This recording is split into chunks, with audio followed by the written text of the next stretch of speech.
Hello friends, आप सभी का पीएन सर यूट्यूब चैनल पे स्वागत है। देखिए फ्रेंड्स, सितंबर 2021 में महाराष्ट्र स्टेट बोर्ड का क्लास 12 का एचएससी एग्जामिनेशन जो हुआ था, तो उसमें से हमने मैथमेटिक्स पेपर का इसके पहले वीडियो लेक्चर में सेक्शन ए, सेक्शन बी और सेक्शन सी, इन तीनों सेक्शंस के हर एक क्वेश्चन के सॉल्यूशंस को बहुत ही अच्छी तरह से डिस्कस किया है। इस वीडियो लेक्चर में हम सेक्शन डी, जो आपका क्वेश्चन नंबर 27 से स्टार्ट होता है, क्वेश्चन नंबर 27 से लेके क्वेश्चन नंबर 34 तक, ऐसे यहां पे आपको 8 क्वेश्चंस दिए रहते हैं और हर एक क्वेश्चन यहां पे 4 मार्क्स के लिए रहता है। तो इन 8 क्वेश्चन में से हमें 5 क्वेश्चंस अटेम्प्ट करने रहते हैं। मतलब ये सेक्शन डी जो है, ये सेक्शन डी हमारे लिए रहेगा 20 मार्क्स का, ठीक है ना, क्योंकि यहां पे आपको 8 क्वेश्चंस दिए रहेंगे, उसमें से 5 क्वेश्चंस सॉल्व करने हैं और हर एक क्वेश्चन 4 मार्क के लिए। और देखिए फ्रेंड्स, ये जो क्वेश्चन पेपर है, ये 25% जो आपका सिलेबस डिलीट हुआ है, उस सिलेबस को छोड़ के रिमेनिंग 75% सिलेबस के ऊपर ये क्वेश्चन पेपर है। तो इसका मतलब आपका एचएससी 2022 और एचएससी 2023 इन दोनों साल में, मतलब अभी जो आप 12th में हो तो आपका 2022 में एग्जामिनेशन होने वाला है, फिर बाद में अभी जो बच्चे 11th में पढ़ रहे हैं, ये इनका एग्जामिनेशन 12 का एचएससी 2023 मतलब 2023 में एग्जाम होगा। तो इन दोनों ईयर के लिए ये सितंबर 2021 का जो क्वेश्चन पेपर है मैथमेटिक्स का हमारे लिए बहुत यूजफुल रहेगा, क्योंकि इन्हीं प्रकार के क्वेश्चंस आपको 2022 और 2023 इन एग्जामिनेशन में पूछे जाएंगे। तो देखिए फ्रेंड्स, उस हिसाब से इस क्वेश्चन पेपर का स्टडी करना हमारे लिए बहुत इंपॉर्टेंट है। हर एक क्वेश्चन को समझ लेना हमारे लिए बहुत इंपॉर्टेंट है, क्योंकि अगर हम हर एक क्वेश्चन को समझ लेते हैं, इसका स्टडी ठीक तरह से करते हैं, तो मैथमेटिक्स के चैप्टर के ऊपर किस प्रकार के क्वेश्चन स्टेट बोर्ड एग्जामिनेशन में रहेंगे इसका अंदाजा हम लगा सकते हैं। ठीक है, देखिए यहां पे जो क्वेश्चन नंबर 27 दिया है, ये क्वेश्चन नंबर 27 हमें टोटोलॉजी इस चैप्टर पे पूछा गया है और 4 मार्क का क्वेश्चन है। बहुत ही सिंपल है। यहां पे ये जो स्टेटमेंट पैटर्न दिया है, ये स्टेटमेंट पैटर्न टोटोलॉजी है, कॉन्ट्रडिक्शन है या फिर कंटिंजेंसी, ये हमें यहाँ पे फाइंड करना है।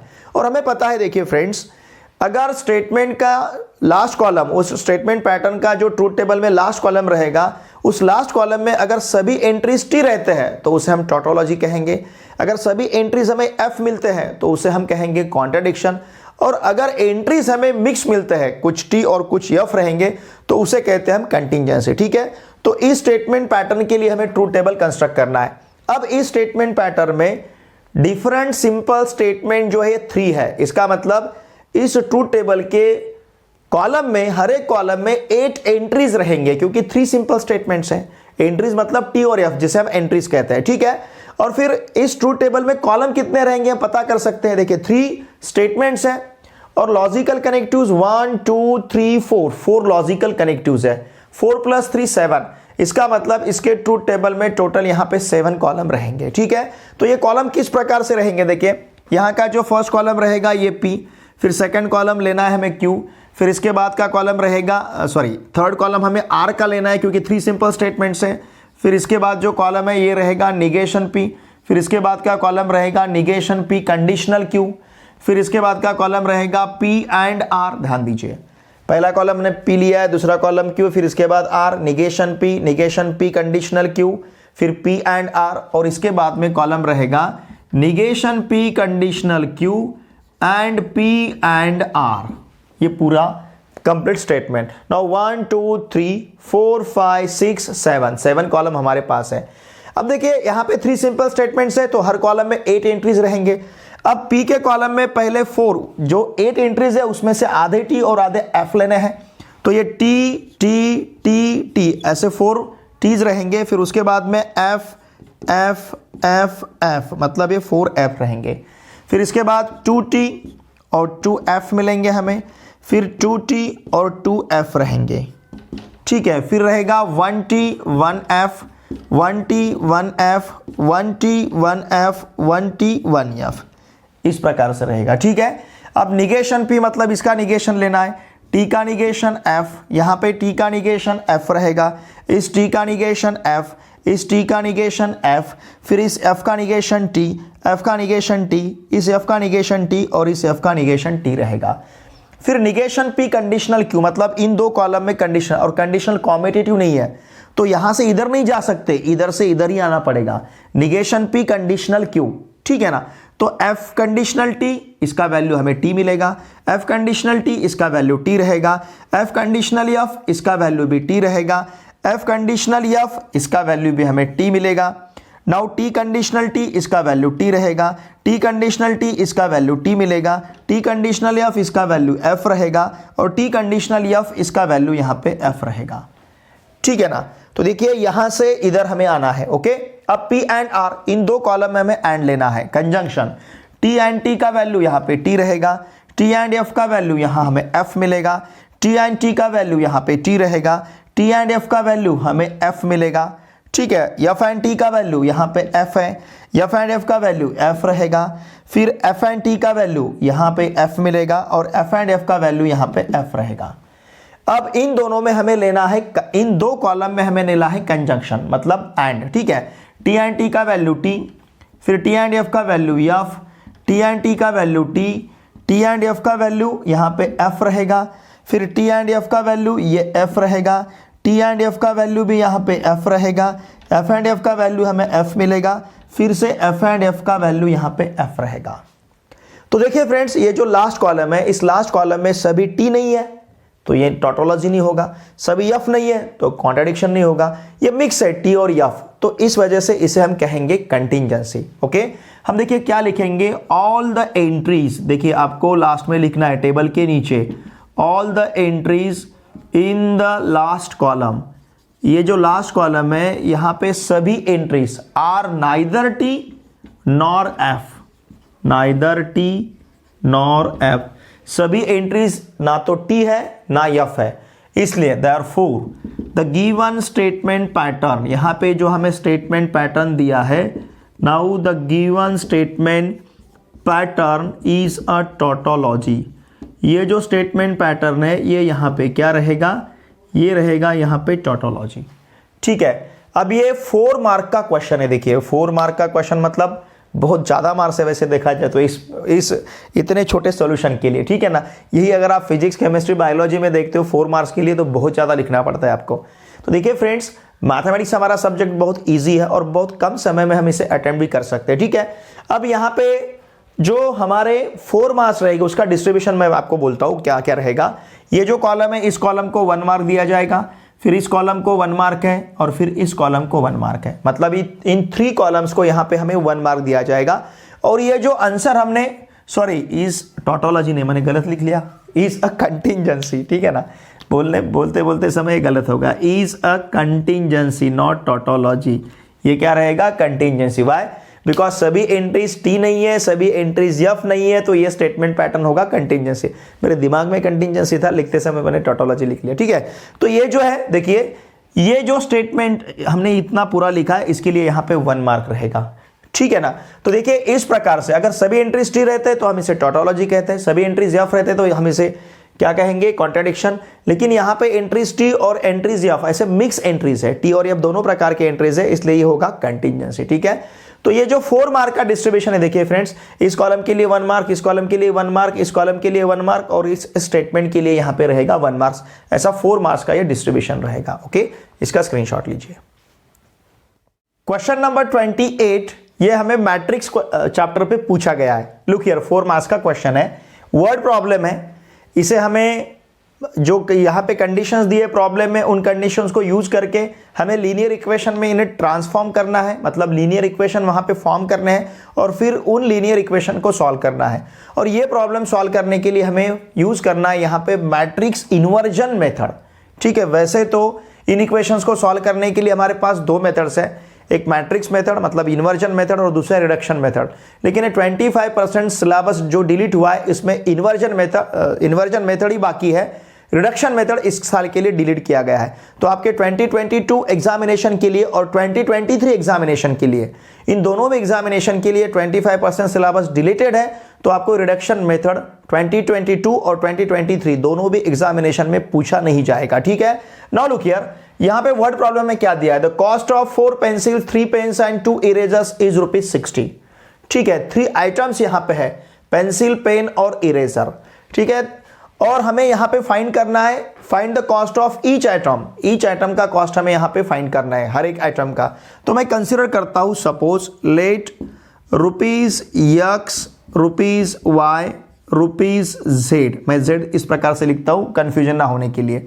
Be the cost of, be the cost of कितना, 1 pencil, be a cost of a pencil, comma a eraser, ठीक है, एंड, या फिर कॉमा ही देता हूं क्योंकि मैंने यहां पे एंड नहीं लिखा है, तो कॉमा अ पेन। तो यहां पे मैं पहले पेन लिखता हूं, सीक्वेंस से लेंगे, a pen, okay, and a erasers.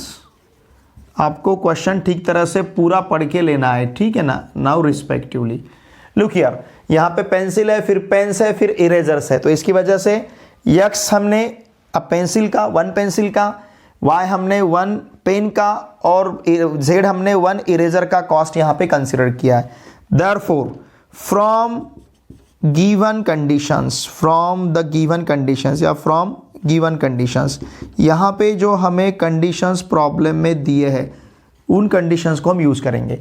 देखिए, एक पेंसिल का कॉस्ट हमने रुपीज एक्स लिया है, तो यहाँ पे 4 पेंसिल दिए है, तो उसका कॉस्ट बनेगा 4x, ठीक है, प्लस 3 पेन्स का कॉस्ट बनेगा 3y। उसी प्रकार से 2 इरेजर्स का कॉस्ट बनेगा 2z। क्यों?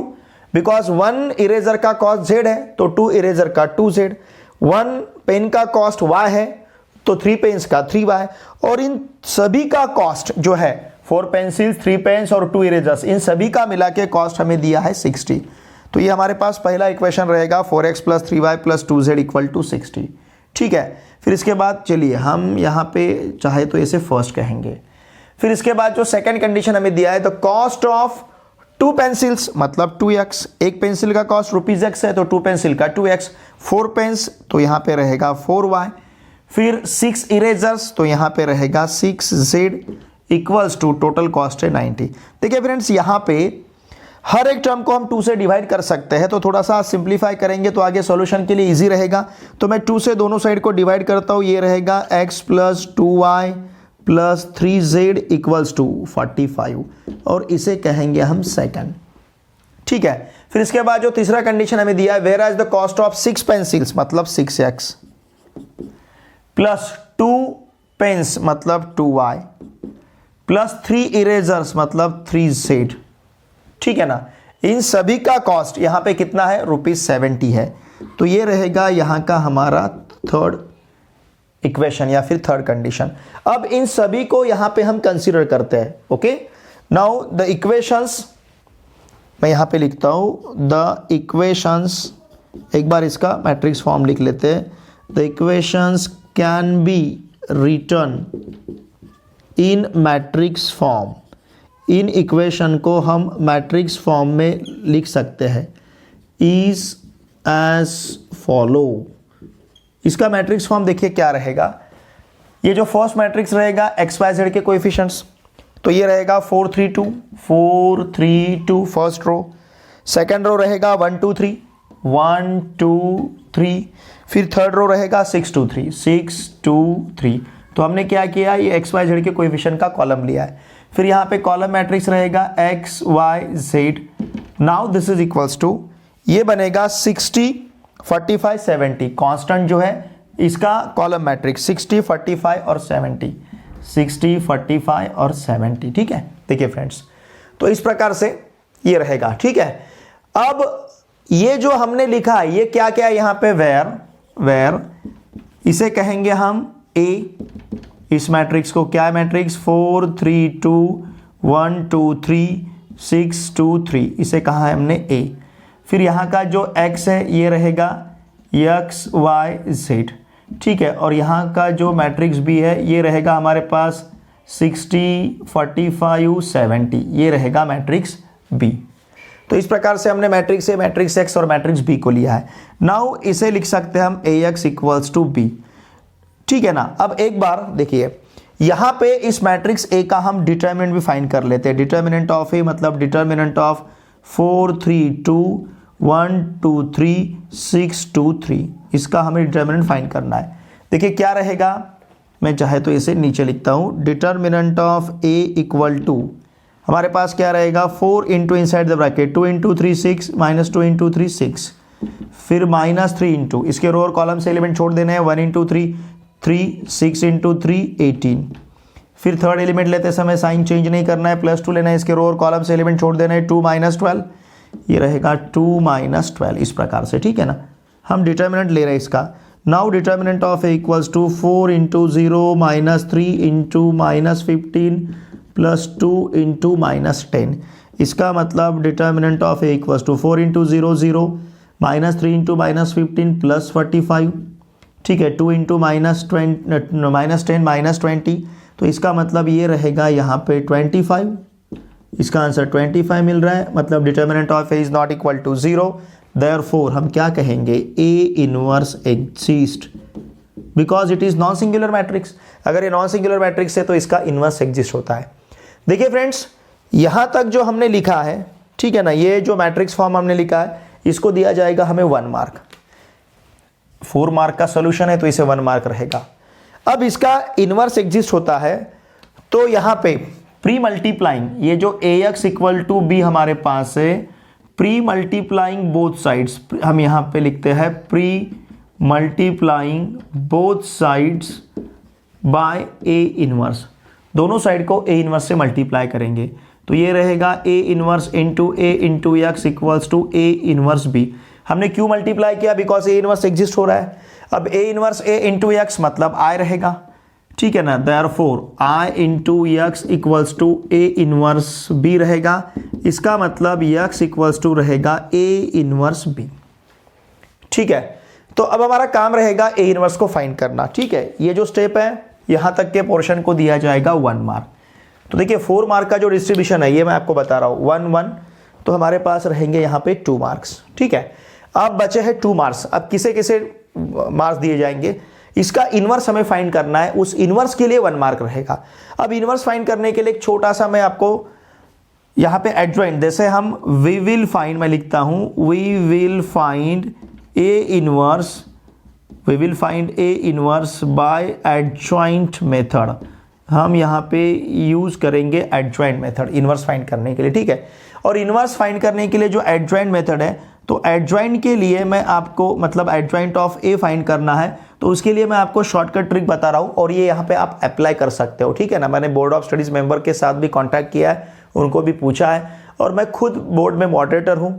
मुझे बहुत सालों का वैल्यूएशन का एज ए वैल्यूअर मुझे एक्सपीरियंस है और 2 टर्म मेरे मॉडरेशन के रह चुके हैं। तो देखिए फ्रेंड्स, मैं आपको यहाँ पे बता रहा हूँ कि मैं जो यहाँ पे ए इनवर्स फाइंड करने का शॉर्टकट, मतलब एडजॉइंट फाइंड करने का जो शॉर्टकट मेथड आपको बता रहा हूँ वो आप यहाँ पे अप्लाई कर सकते हो, क्योंकि ये जो क्वेश्चन है 4 मार्क्स के लिए, हमें सिर्फ चाहिए ए इनवर्स, तो उसके लिए हमें एडजॉइंट ए यूज करना है। तो एडजॉइंट फाइंड करने का मैं आपको शॉर्टकट ट्रिक यहाँ पे बता रहा हूँ, ठीक है।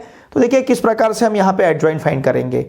अब ये जो एडजॉइंट मेथड है, मैं तो डायरेक्टली आपको यही कहता हूँ, ध्यान दीजिए, हम यहाँ पे A inverse equal to directly लिखेंगे 1 upon determinant of A into adjoint of A, ये फॉर्मूला। तो 1 अपॉन डिटर्मिनेंट ऑफ ए मतलब 1 अपॉन 25, तो यहाँ पे आप डायरेक्टली एडजॉइंट ऑफ ए का वैल्यू लिख सकते हो, ओके। अब ये किस प्रकार से लिखना है, देखिए फ्रेंड्स, मैं आपको शॉर्टकट बता रहा हूँ, फिर मैं ये इसको इरेज करूंगा उस मेथड को, तो आप ध्यान दीजिए। अब हमें किसका इनवर्स फाइंड करना है, 4 3 2, ये जो मैट्रिक्स है, मैं ये मैट्रिक्स यहाँ पे लिख लेता हूँ। किसका हमें एडजॉइंट फाइंड करना है, 4 3 2 1 2 3 और 6 2 3, इसका फाइंड करना है। तो क्या करना है आपको, ये रफ में लिख लेना है, रफ पेज पे, ओके।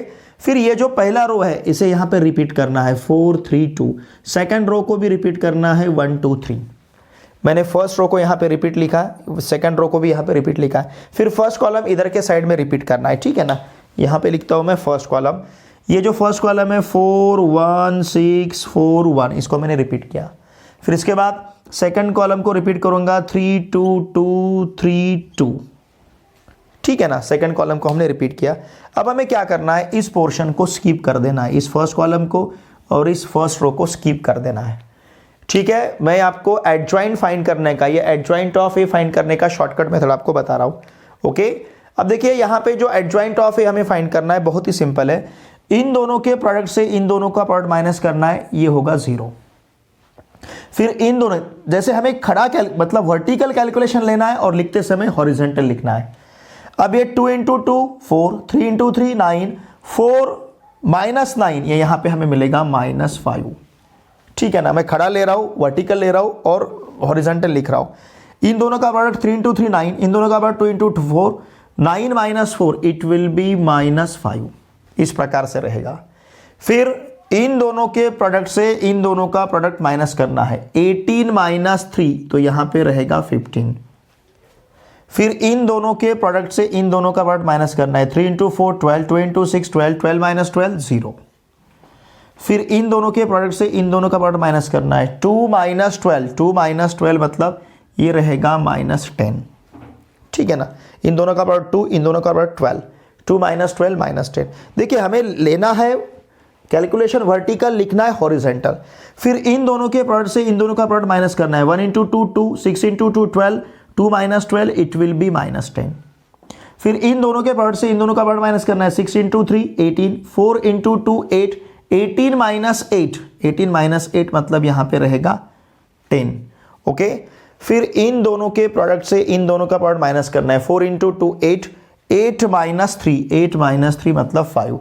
तो इस प्रकार से देखिए फ्रेंड्स, ये हमारा यहाँ का इनवर्स रहेगा, सॉरी ओके, मतलब मैंने एडजॉइंट फाइंड किया और ये इनवर्स रहेगा, A inverse into adjoint of A. ये शॉर्टकट मेथड समझ लीजिए हमने कैसा लिया है, ठीक है ना। मैंने क्या किया, पहले पूरा मैट्रिक्स लिख लिया, फिर इस रो को यहाँ पे रिपीट किया, इस रो को यहाँ पे रिपीट किया, फिर इस कॉलम को यहाँ पे रिपीट लिखा है, इस कॉलम को यहाँ पे रिपीट लिखा है, ठीक है। ठीक तरह से आप इसे समझ लीजिए, ओके।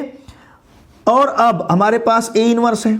अब इस ए इनवर्स को हमें सब्स्टिट्यूट करना है कहाँ पे, और आपने जो ये ए इनवर्स फाइंड किया है इसके लिए यहाँ पे रहेगा 1 मार्क, ठीक है। अब तक हो चुके हमारे कितने, 3 मार्क्स, ये 1 मार्क के लिए, ओके। फिर ये यहाँ तक के पोर्शन को 1 मार्क के लिए, और जो ए इनवर्स हमने फाइंड किया उसके लिए 1 मार्क। अब हमें फाइंड करना है एक्स, मतलब एक्स वाई जेड के वैल्यू। एक्स वाई जेड जो हमने कंसिडर किया, ये कॉस्ट है, उसके वैल्यू हमें फाइंड करने।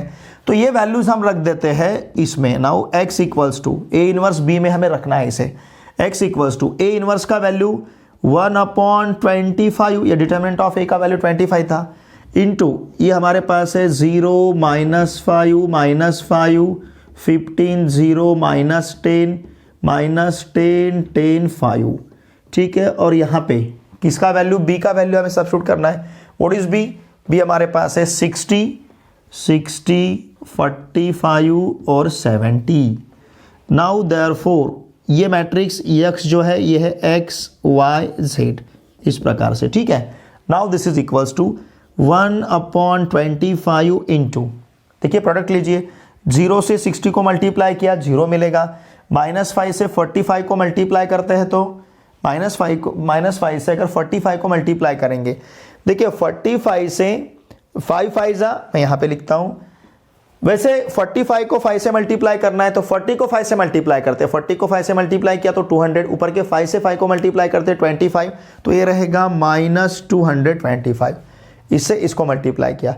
अब -5 से 70 को मल्टीप्लाई करते हैं तो इट विल बी -300 एंड कितना रहेगा 50, ठीक है ना, इस प्रकार से रहेगा, ओके, ठीक है। तो देखिए फ्रेंड्स यहाँ पे, हाँ यहाँ पे एक हमारा गलत हुआ है, यहाँ पे +5 रहेगा। कैलकुलेशन लेते समय हमने आप थोड़ा सा ध्यान दीजिए उस बात के ऊपर। हमने क्या किया था, मैं यहाँ पे एक बार लिखता हूँ मतलब समझने के लिए। हमने क्या किया था, 4 3 2 1 2 3 6 2 3, फिर 4 3 2 यहाँ पे रिपीट लिया था, फिर यहाँ पे 1 2 3, फिर 4 1 6 4 1 इस कॉलम को, फिर 3 2 2 3 2 इस कॉलम को रिपीट किया था, ठीक है ना। वो जो लास्ट वाला इसका था 3 into 3 9, 2 into 2 4 9 - 4 5, ये +5 था, मैंने यहाँ पे -5 लिखा है।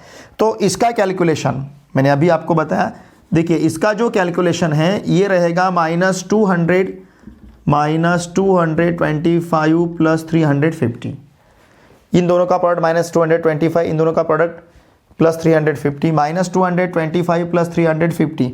देखिए यहाँ पे 75 बच रहे हैं, ठीक है, 300 में से, और यहाँ पे 50 है, 75 + 50 मतलब ये रहेगा 125, तो ये यहाँ पे हमें मिलेगा 125। अब 15 से 60 को मल्टीप्लाई करते हैं तो ये मिलेगा हमें 900। 0 से 45 को मल्टीप्लाई करते हैं 0, -10 से 70 को मल्टीप्लाई करेंगे तो -700 मतलब ये मिलेगा यहाँ पे 200। फिर -10 से 60 को मल्टीप्लाई करते हैं तो -600 बनेगा, 10 से 45 को मल्टीप्लाई करते हैं तो 450 मिलेगा, 5 से 70 को मल्टीप्लाई करते हैं तो 350 मिलेगा। ठीक है, ये 4 + 3 7, 50 + 50 100, मतलब ये हुआ 800। 800 में से 600 को माइनस करते हैं तो यहाँ पे मिलेगा 200। अगर ये बाहर के 25 से हर एक टर्म को डिवाइड करते हैं तो 125 को 25 से डिवाइड करेंगे 5, फिर यहाँ पे मिलेगा 8 और फिर यहाँ पे रहेगा 8।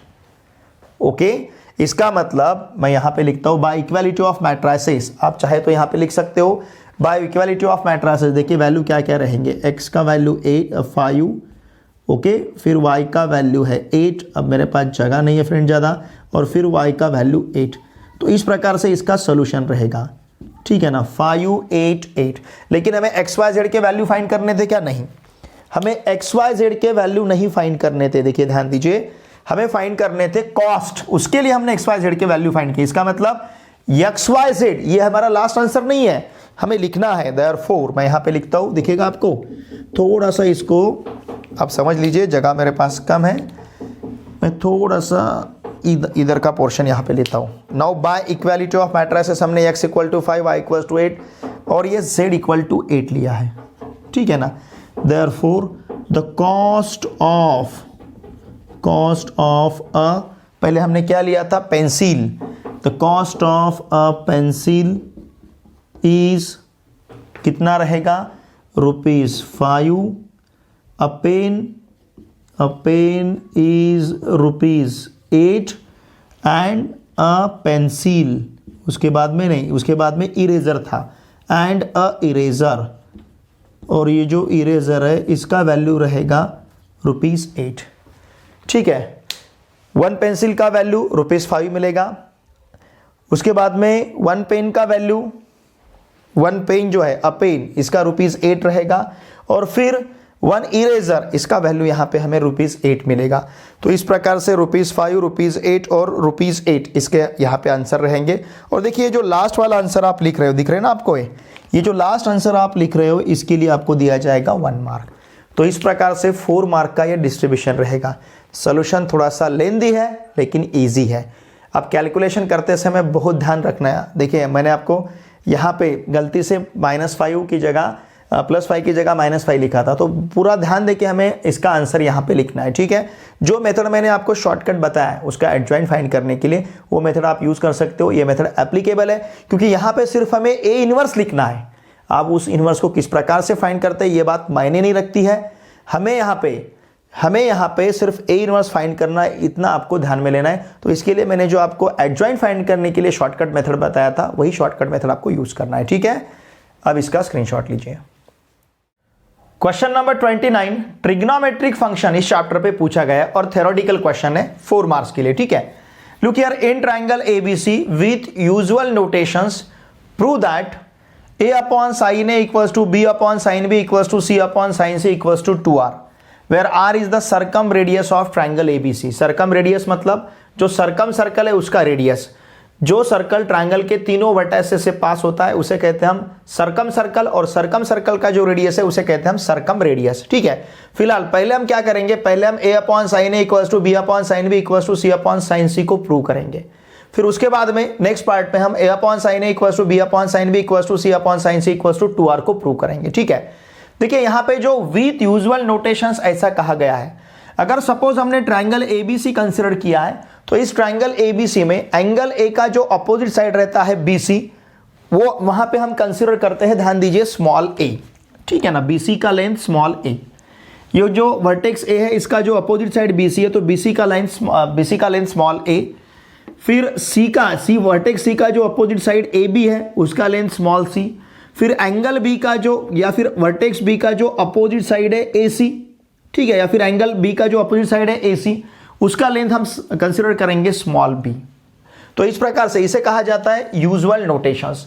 ये हमने ट्रिग्नोमेट्रिक फंक्शन चैप्टर में बहुत ही अच्छी तरह से डिस्कस किया है। तो हमारे पास AB का लेंथ C रहेगा, BC का लेंथ A रहेगा और AC का लेंथ यहाँ पे B रहेगा। ठीक है, अब यहाँ पे हम क्या करेंगे, देखिए ध्यान दीजिए, in triangle ABC, suppose triangle ABC में, इन ट्रायंगल ABC ड्रॉ, हम यहाँ पे परपेंडिकुलर ड्रॉ करते हैं, draw segment AD perpendicular segment BC या फिर साइड BC।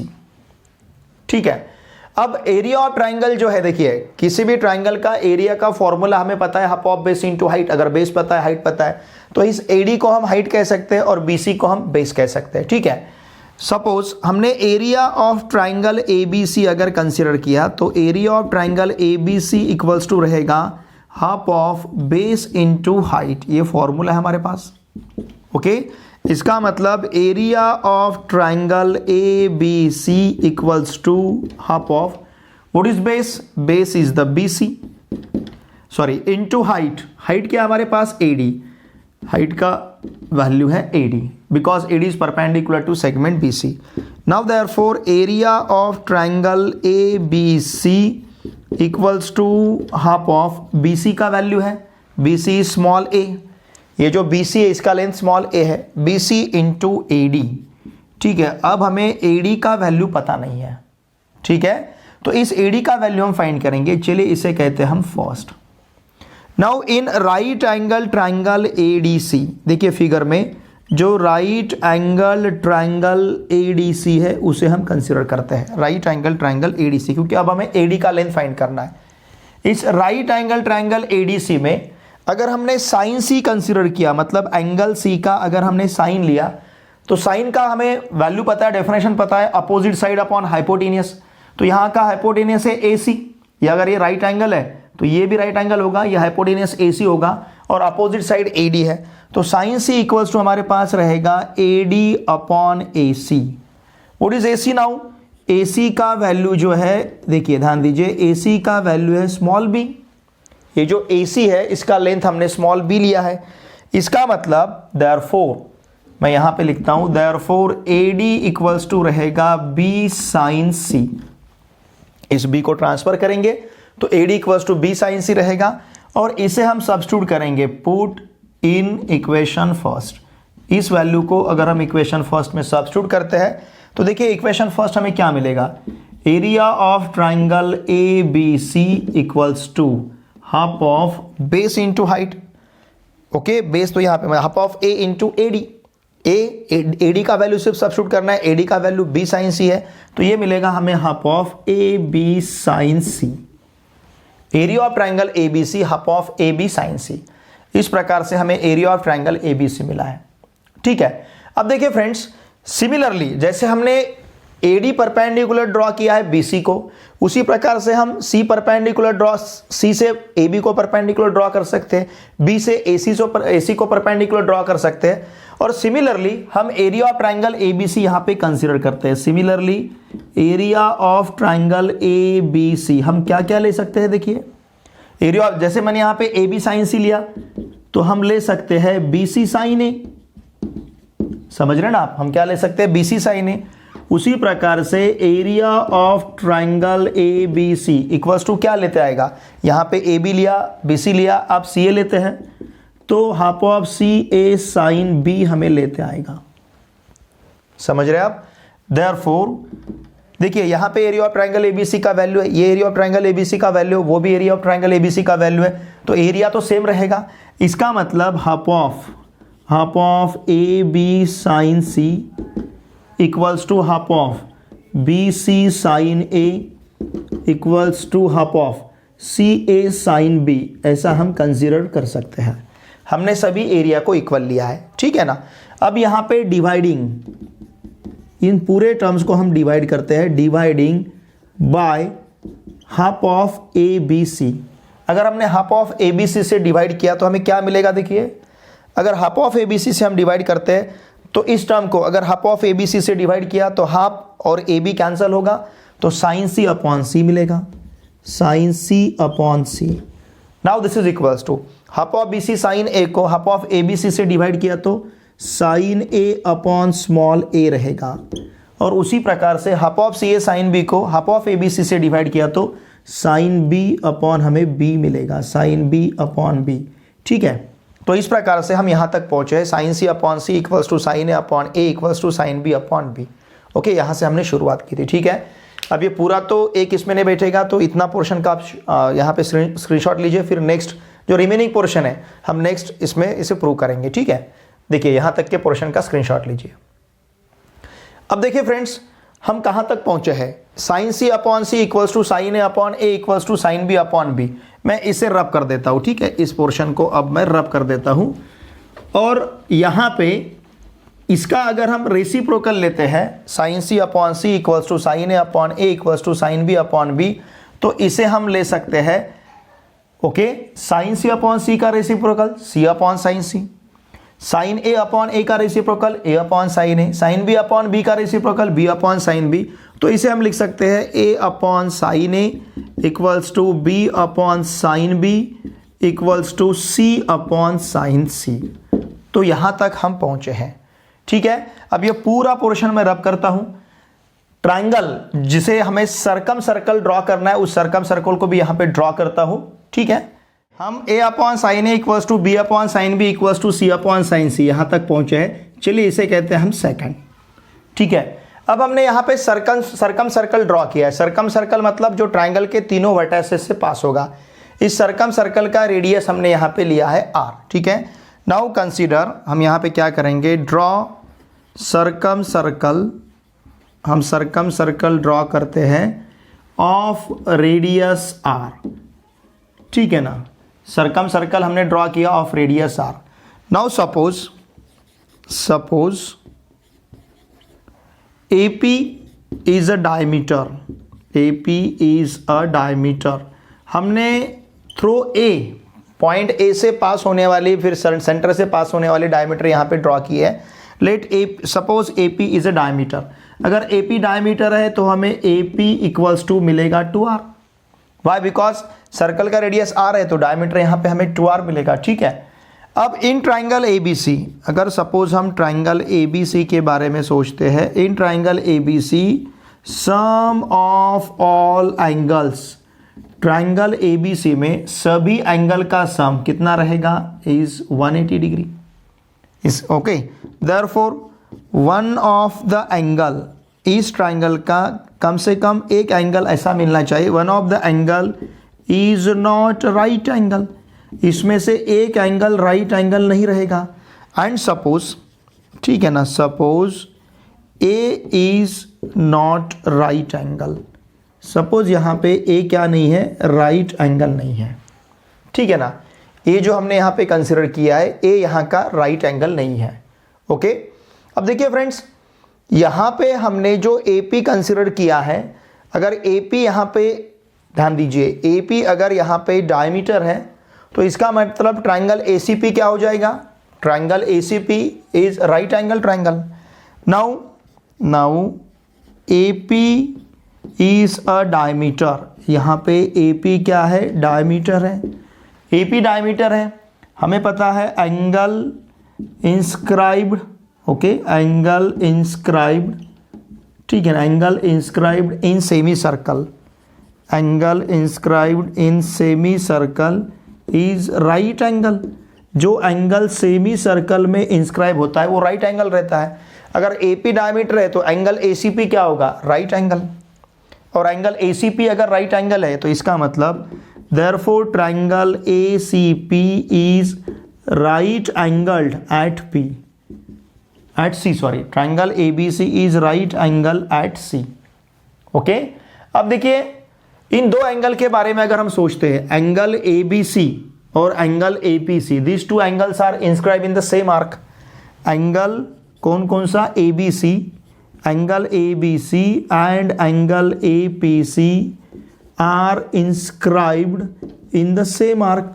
और हमें पता है जो एंगल एक ही आर्क में इंस्क्राइब रहते हैं वो एंगल कॉन्ग्रुएंट रहते हैं, are inscribed in the same arc. यहां पे जो एंगल है सेम आर्क में इंस्क्राइब हुए हैं, कौन कौन से, एंगल ABC और एंगल APC। देयरफॉर हम क्या कह सकते हैं, angle ABC equals to angle APC। Angle ABC, देखिए angle ABC equals to angle क्या रहेगा, APC। इसका मतलब B equals to P, angle B equals to angle P। अगर angle B equals to angle P है तो हम sine B equals to sine P ले सकते हैं। अगर दो एंगल कॉन्ग्रुएंट है तो उनका साइन रेशियो भी कॉन्ग्रुएंट रहेगा, sine B equals to sine P। Now sine B equals to, अब ये जो ट्राइंगल ACP है, देखिए triangle ACP right angle triangle है, तो एंगल P इक्वल्स टू क्या होगा, अब ये ACP अगर राइट एंगल ट्राइंगल है तो AP रहेगा हाइपोटेनियस और एंगल P का अपोजिट साइड रहेगा AC। तो इसका मतलब साइन B इक्वल्स टू हमारे पास रहेगा AC अपॉन AP, ध्यान दीजिए, ठीक है ना। साइन P इक्वल्स टू क्या रहेगा, AC upon AP, opposite side upon hypotenuse. और यहाँ पे जो हाइपोटेनियस है AP है, उसका लेंथ ट्वाइस आर है, डायमीटर है वो, और AC का लेंथ B है। देयरफॉर हम साइन B इक्वल टू ले सकते हैं B अपॉन 2R। समझ रहे हैं ना आपको, साइन B इक्वल्स टू क्या रहेगा, B अपॉन 2R। अगर sine B equals to B upon 2R है तो इसका मतलब sine B upon B equals to रहेगा 1 अपॉन 2R। ठीक है, हमने B को इधर ट्रांसफर किया तो sine B upon B equals to 1 upon 2R। इसका मतलब B upon sine B, okay, B upon sine B equals to 1 upon 2R। हमने यहाँ का रेसिप्रोकल लिया, साइन B अपॉन B का reciprocal B upon sine B, 1 upon 2R का reciprocal 2R, तो B upon sine B equals to हमारे पास है 2R। ठीक है, अब देखिए फ्रॉम सेकंड एंड फर्स्ट, हम सेकंड एंड थर्ड हम क्या कह सकते हैं। सेकंड में B A upon sine A equals to B upon sine B equals to C upon sine C, मतलब ये तीनों रेशो इक्वल है और इस रेशो का B अपॉन साइन B का वैल्यू 2R है। तो इसका मतलब इन सभी का वैल्यू यहाँ पे हमें 2R लेते आएगा। देयरफॉर हम क्या कहेंगे, फ्रॉम सेकंड एंड थर्ड, यहाँ पे सेकंड और थर्ड जो है अगर हम इसे कंसिडर करते हैं तो हमारे पास रहेगा A upon sine A equals to B upon sine B equals to C upon sine C equals to 2R। इन सभी का वैल्यू हमारे पास रहेगा 2R। A upon sine A equals to B upon sine B equals to C upon sine C equals to 2R, और यही हमें prove करना था। ठीक है, हम इसे लिखेंगे हेंस प्रूव, यही हमें प्रूव करना था। तो देखिए फ्रेंड्स, ये पूरा 4 मार्क्स के लिए रहेगा। अब ये 4 मार्क का डिस्ट्रीब्यूशन, हमने जो एरिया ऑफ ट्राइंगल ABC लिया था, वहाँ पे AB साइन C इस प्रकार का जो एरिया लिया था, तो वह उस स्टेप तक 1 मार्क रहेगा, इस स्टेप को 1 मार्क रहेगा। ध्यान दीजिए, यहाँ पे जो मार्किंग स्कीम है ये जो है, यहाँ तक के पोर्शन को 1 मार्क रहेगा, ठीक है ना। और फिर उसके बाद में देखिए, उसके बाद में हमें 1 मार्क दिया जाएगा, ये जो साइन B अब साइन P तक हम पहुँचे हैं इसके लिए रहेगा 1 मार्क। ठीक है, ये B इक्वल्स टू P आपको समझेगा ना, B इक्वल्स टू P मतलब angle B equals to angle P रहेगा। ठीक है, और फिर ये लास्ट वाला जो है यहाँ तक के पोर्शन को रहेगा 1 मार्क, ये जो हमने प्रूव किया है। तो इस प्रकार से 4 मार्क्स का ये डिस्ट्रीब्यूशन रहेगा। ठीक है, इसका स्क्रीनशॉट लीजिए। Question number 30, linear programming problem इस चैप्टर पे पूछा गया है। देखिए फ्रेंड्स, लीनियर प्रोग्रामिंग प्रॉब्लम ये 4 मार्क्स के लिए चैप्टर है, और इस चैप्टर में से जो लीनियर प्रोग्रामिंग प्रॉब्लम तैयार करने का जो क्वेश्चंस रहता था, वो क्वेश्चन आपके 2022 और 2023 इन दोनों एग्जामिनेशन के लिए यहाँ से कैंसिल हुआ है, डिलीट हुआ है। क्योंकि इस चैप्टर का 25% सिलेबस जो डिलीट हुआ है, तो उसमें से जो लीनियर प्रोग्रामिंग प्रॉब्लम फॉर्मुलेशन का जो पार्ट था, जहाँ पे प्रॉब्लम हमें तैयार करना रहता था, वो पार्ट इस साल के लिए डिलीट हुआ है। इस साल मतलब 2022 और 2023 दोनों एग्जामिनेशन के लिए ये पार्ट डिलीट हुआ है। तो इस चैप्टर में से सिर्फ हमें ग्राफिकल मेथड के क्वेश्चंस ही पूछे जाएंगे। अब ये ग्राफिकल मेथड के क्वेश्चंस या तो मैक्सिमाइज के लिए रहेंगे या फिर मिनिमाइज के लिए रहेंगे। जैसे इस एग्जामिनेशन में ये जो क्वेश्चन हमें पूछा गया है, ये मिनिमाइज के लिए, मतलब यहाँ पे मिनिमम वैल्यू हमें फाइंड करना है, और 4 मार्क का क्वेश्चन है। ठीक है, अब यहाँ पे हमें जो ग्राफ ड्रॉ करना रहता है, ये ग्राफ ड्रॉ करने के लिए आपने ग्राफ पेपर यूज करना चाहिए, ऐसा कंपल्सरी नहीं है।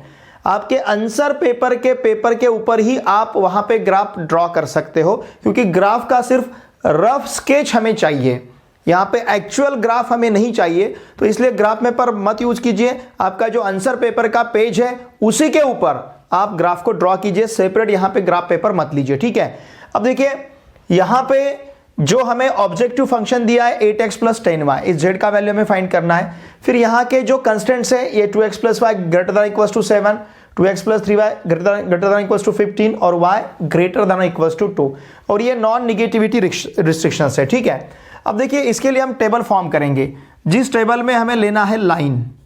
ठीक है ना, ये जो इन इक्वेशन है 2x + y > 7, तो इसका हम लाइन लेंगे 2x + y = 7, और इसे कहते हैं हम L1, इस लाइन को। फिर इसके बाद हम इसका x और इसका y कंसिडर करेंगे। अब इसका x, सपोज हमने y 0 लिया, y अगर 0 लेते तो 2x इक्वल टू 7, मतलब x मिलेगा 7/2। अगर हमने सपोज x 0 लिया तो y इक्वल टू हमारे पास 7 रहेगा, तो पॉइंट रहेगा एक्स वाई जो है ये 7/2, 0 और फिर 0,7। तो इस प्रकार से देखिए फ्रेंड्स, यहाँ पे मैंने ये लाइन ड्रॉ किया है 2x plus Y equal to 7 L1। ये जो पॉइंट है यहाँ का, ये पॉइंट है 7/2, 0 और 0,7, ये जो पॉइंट है ये आएगा y एक्सिस के ऊपर। फिर इसके बाद सेकंड कंस्ट्रेंट हम कंसिडर करते हैं 2x plus 3y equal to 15, इसे कहेंगे हम L2। फिर यहाँ पे y का वैल्यू अगर 0 लेते हैं तो x इक्वल्स टू 15/2 रहेगा, x का वैल्यू अगर 0 लेते हैं तो y का वैल्यू यहाँ पे हमें 5 मिलेगा, तो ये रहेगा 15/2, 0 और फिर ये रहेगा 0,5। तो देखिए मैंने दो पॉइंट्स यहाँ पे लिए हैं, ये 15/2 इसका मतलब 7.5, तो देखिए मैंने 7.5 यहाँ पे पॉइंट लिया है, ठीक है, और 5,0, सॉरी ये जो लाइन है ये 2x plus Y equal to 7 जो लाइन है, ये लाइन है, मैंने गलत यहाँ पे लाइन लिया है, ये लाइन है 7x, सॉरी क्या है ये 2x plus Y equal to 7 वाला, 2x plus Y equal to 7, और ये लाइन रहेगा कौन सा 2x plus 3y equal to 15, क्योंकि हमें ग्राफ भी ड्रॉ करने हैं 3x plus 2y equal to 15, क्योंकि इस लाइन के ऊपर 2x plus 3y equal to 15, इस लाइन के ऊपर पॉइंट कौन कौन से हैं 15/2, 0 मतलब 15/2 मतलब 7.5, तो ये रहेगा पॉइंट 7.5, 0 फिर 0,5, ये पॉइंट रहेगा 0,5, फिर 0,7, देखिए 0,7 मतलब ये 0,7 रहेगा, और ये पॉइंट 7/2, 0 मतलब यहाँ पे रहेगा, ठीक है। तो ये इस लाइन का इक्वेशन है 2 है। फिर उसके बाद में हमें लाइन दिया है, उसके बाद में इन इक्वेशन है y greater than equals to 2, उसको हम कंसिडर करेंगे y equal to 2। y equal to 2 मतलब x का वैल्यू 0 है और y का वैल्यू 2 है, तो यहाँ पे पॉइंट मिलेगा हमें 0,2। चाहे तो आप इस पॉइंट को नाम भी दे सकते हो ABCD इस प्रकार से, ठीक है। अब ये जो लाइन है इसे कहेंगे हम L3, और देखिए ये जो लाइन है ये लाइन हमें मिलेगी parallel to line L3 parallel to x axis, ये लाइन x एक्सिस को पैरेलल रहेगी, ठीक है। तो इस प्रकार से हमने पॉइंट्स यहां पे कंसीडर किए, ओके, ध्यान दीजिए। अब हम देखते हैं साइन। अब हर एक इन इक्वेशन का साइन, इसका साइन ग्रेटर देन और इक्वल टू है, इसका साइन ग्रेटर देन और इक्वल टू है, इसका साइन भी ग्रेटर देन और इक्वल टू है। तो जो साइड रहेगा ओरिजिन, मतलब सॉल्यूशन सेट कौन से साइड को रहेगा, क्योंकि ओरिजिन इसे सेटिस्फाई नहीं करेगा। अगर आप यहाँ पे ओरिजिन सब्स्टिट्यूट करते हो, x का वैल्यू 0, y का वैल्यू 0 सब्स्टिट्यूट करते हो, ना तो 0 7 से बड़ा है ना 0 7 के इक्वल टू है, तो इसका मतलब इस लाइन के लिए, लाइन L1 के लिए सॉल्यूशन सेट रहेगा नॉन ओरिजिन साइड। तो यहाँ पे साइड जो है इसमें हमें लिखना है non origin side of line L1, यहाँ पे भी सेम लिखना है non origin side, okay, non origin side of line L2। फिर यहाँ पे भी लिखना है non origin side of line L3 इस प्रकार से हमें लिखना है, क्योंकि इसका जो सॉल्यूशन सेट है नॉन ओरिजिन साइड रहेगा।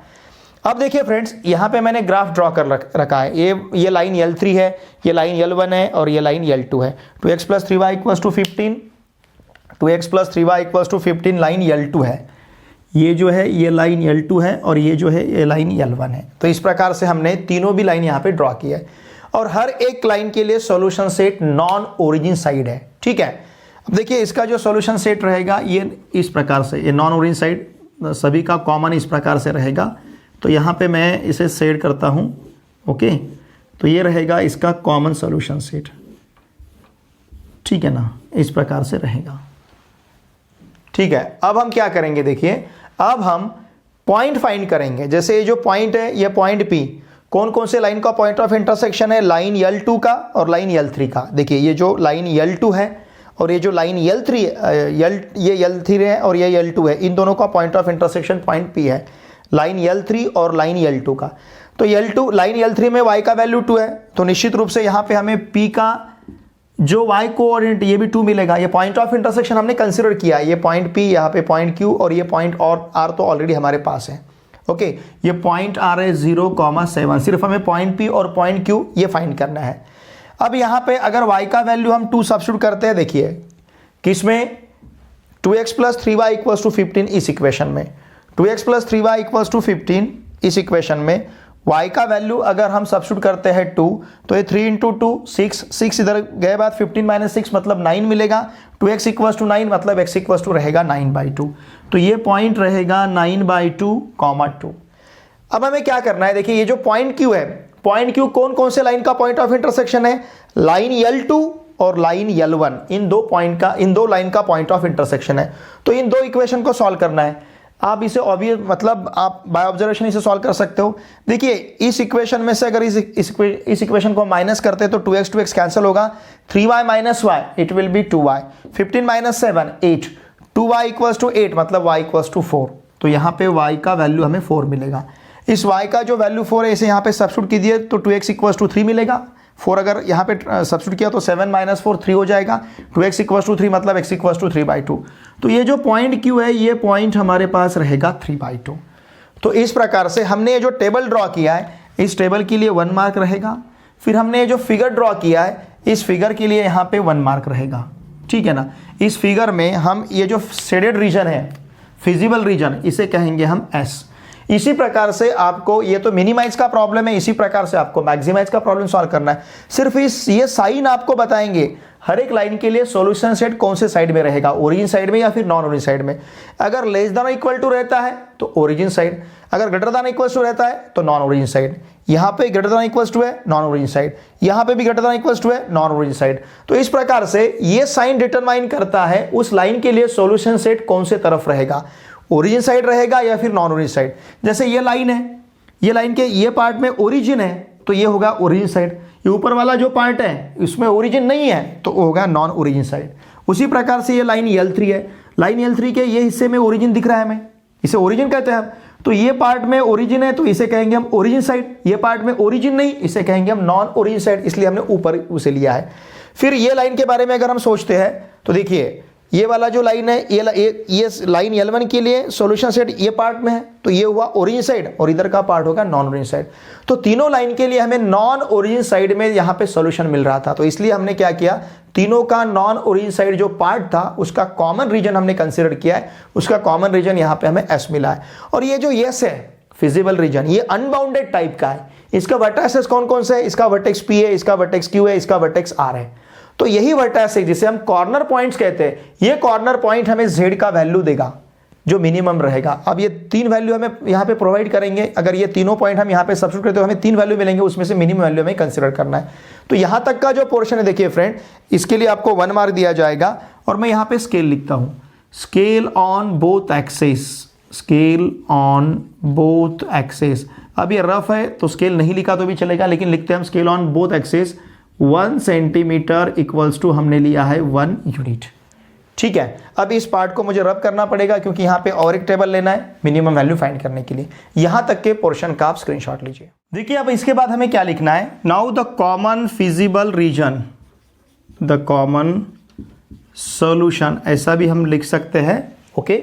द कॉमन शेडेड रीजन ऐसा लिखेंगे, द कॉमन क्या लिखेंगे हम, shaded region, the common shaded region is unbounded feasible region, is unbounded, ये unbounded टाइप का है, is unbounded feasible region।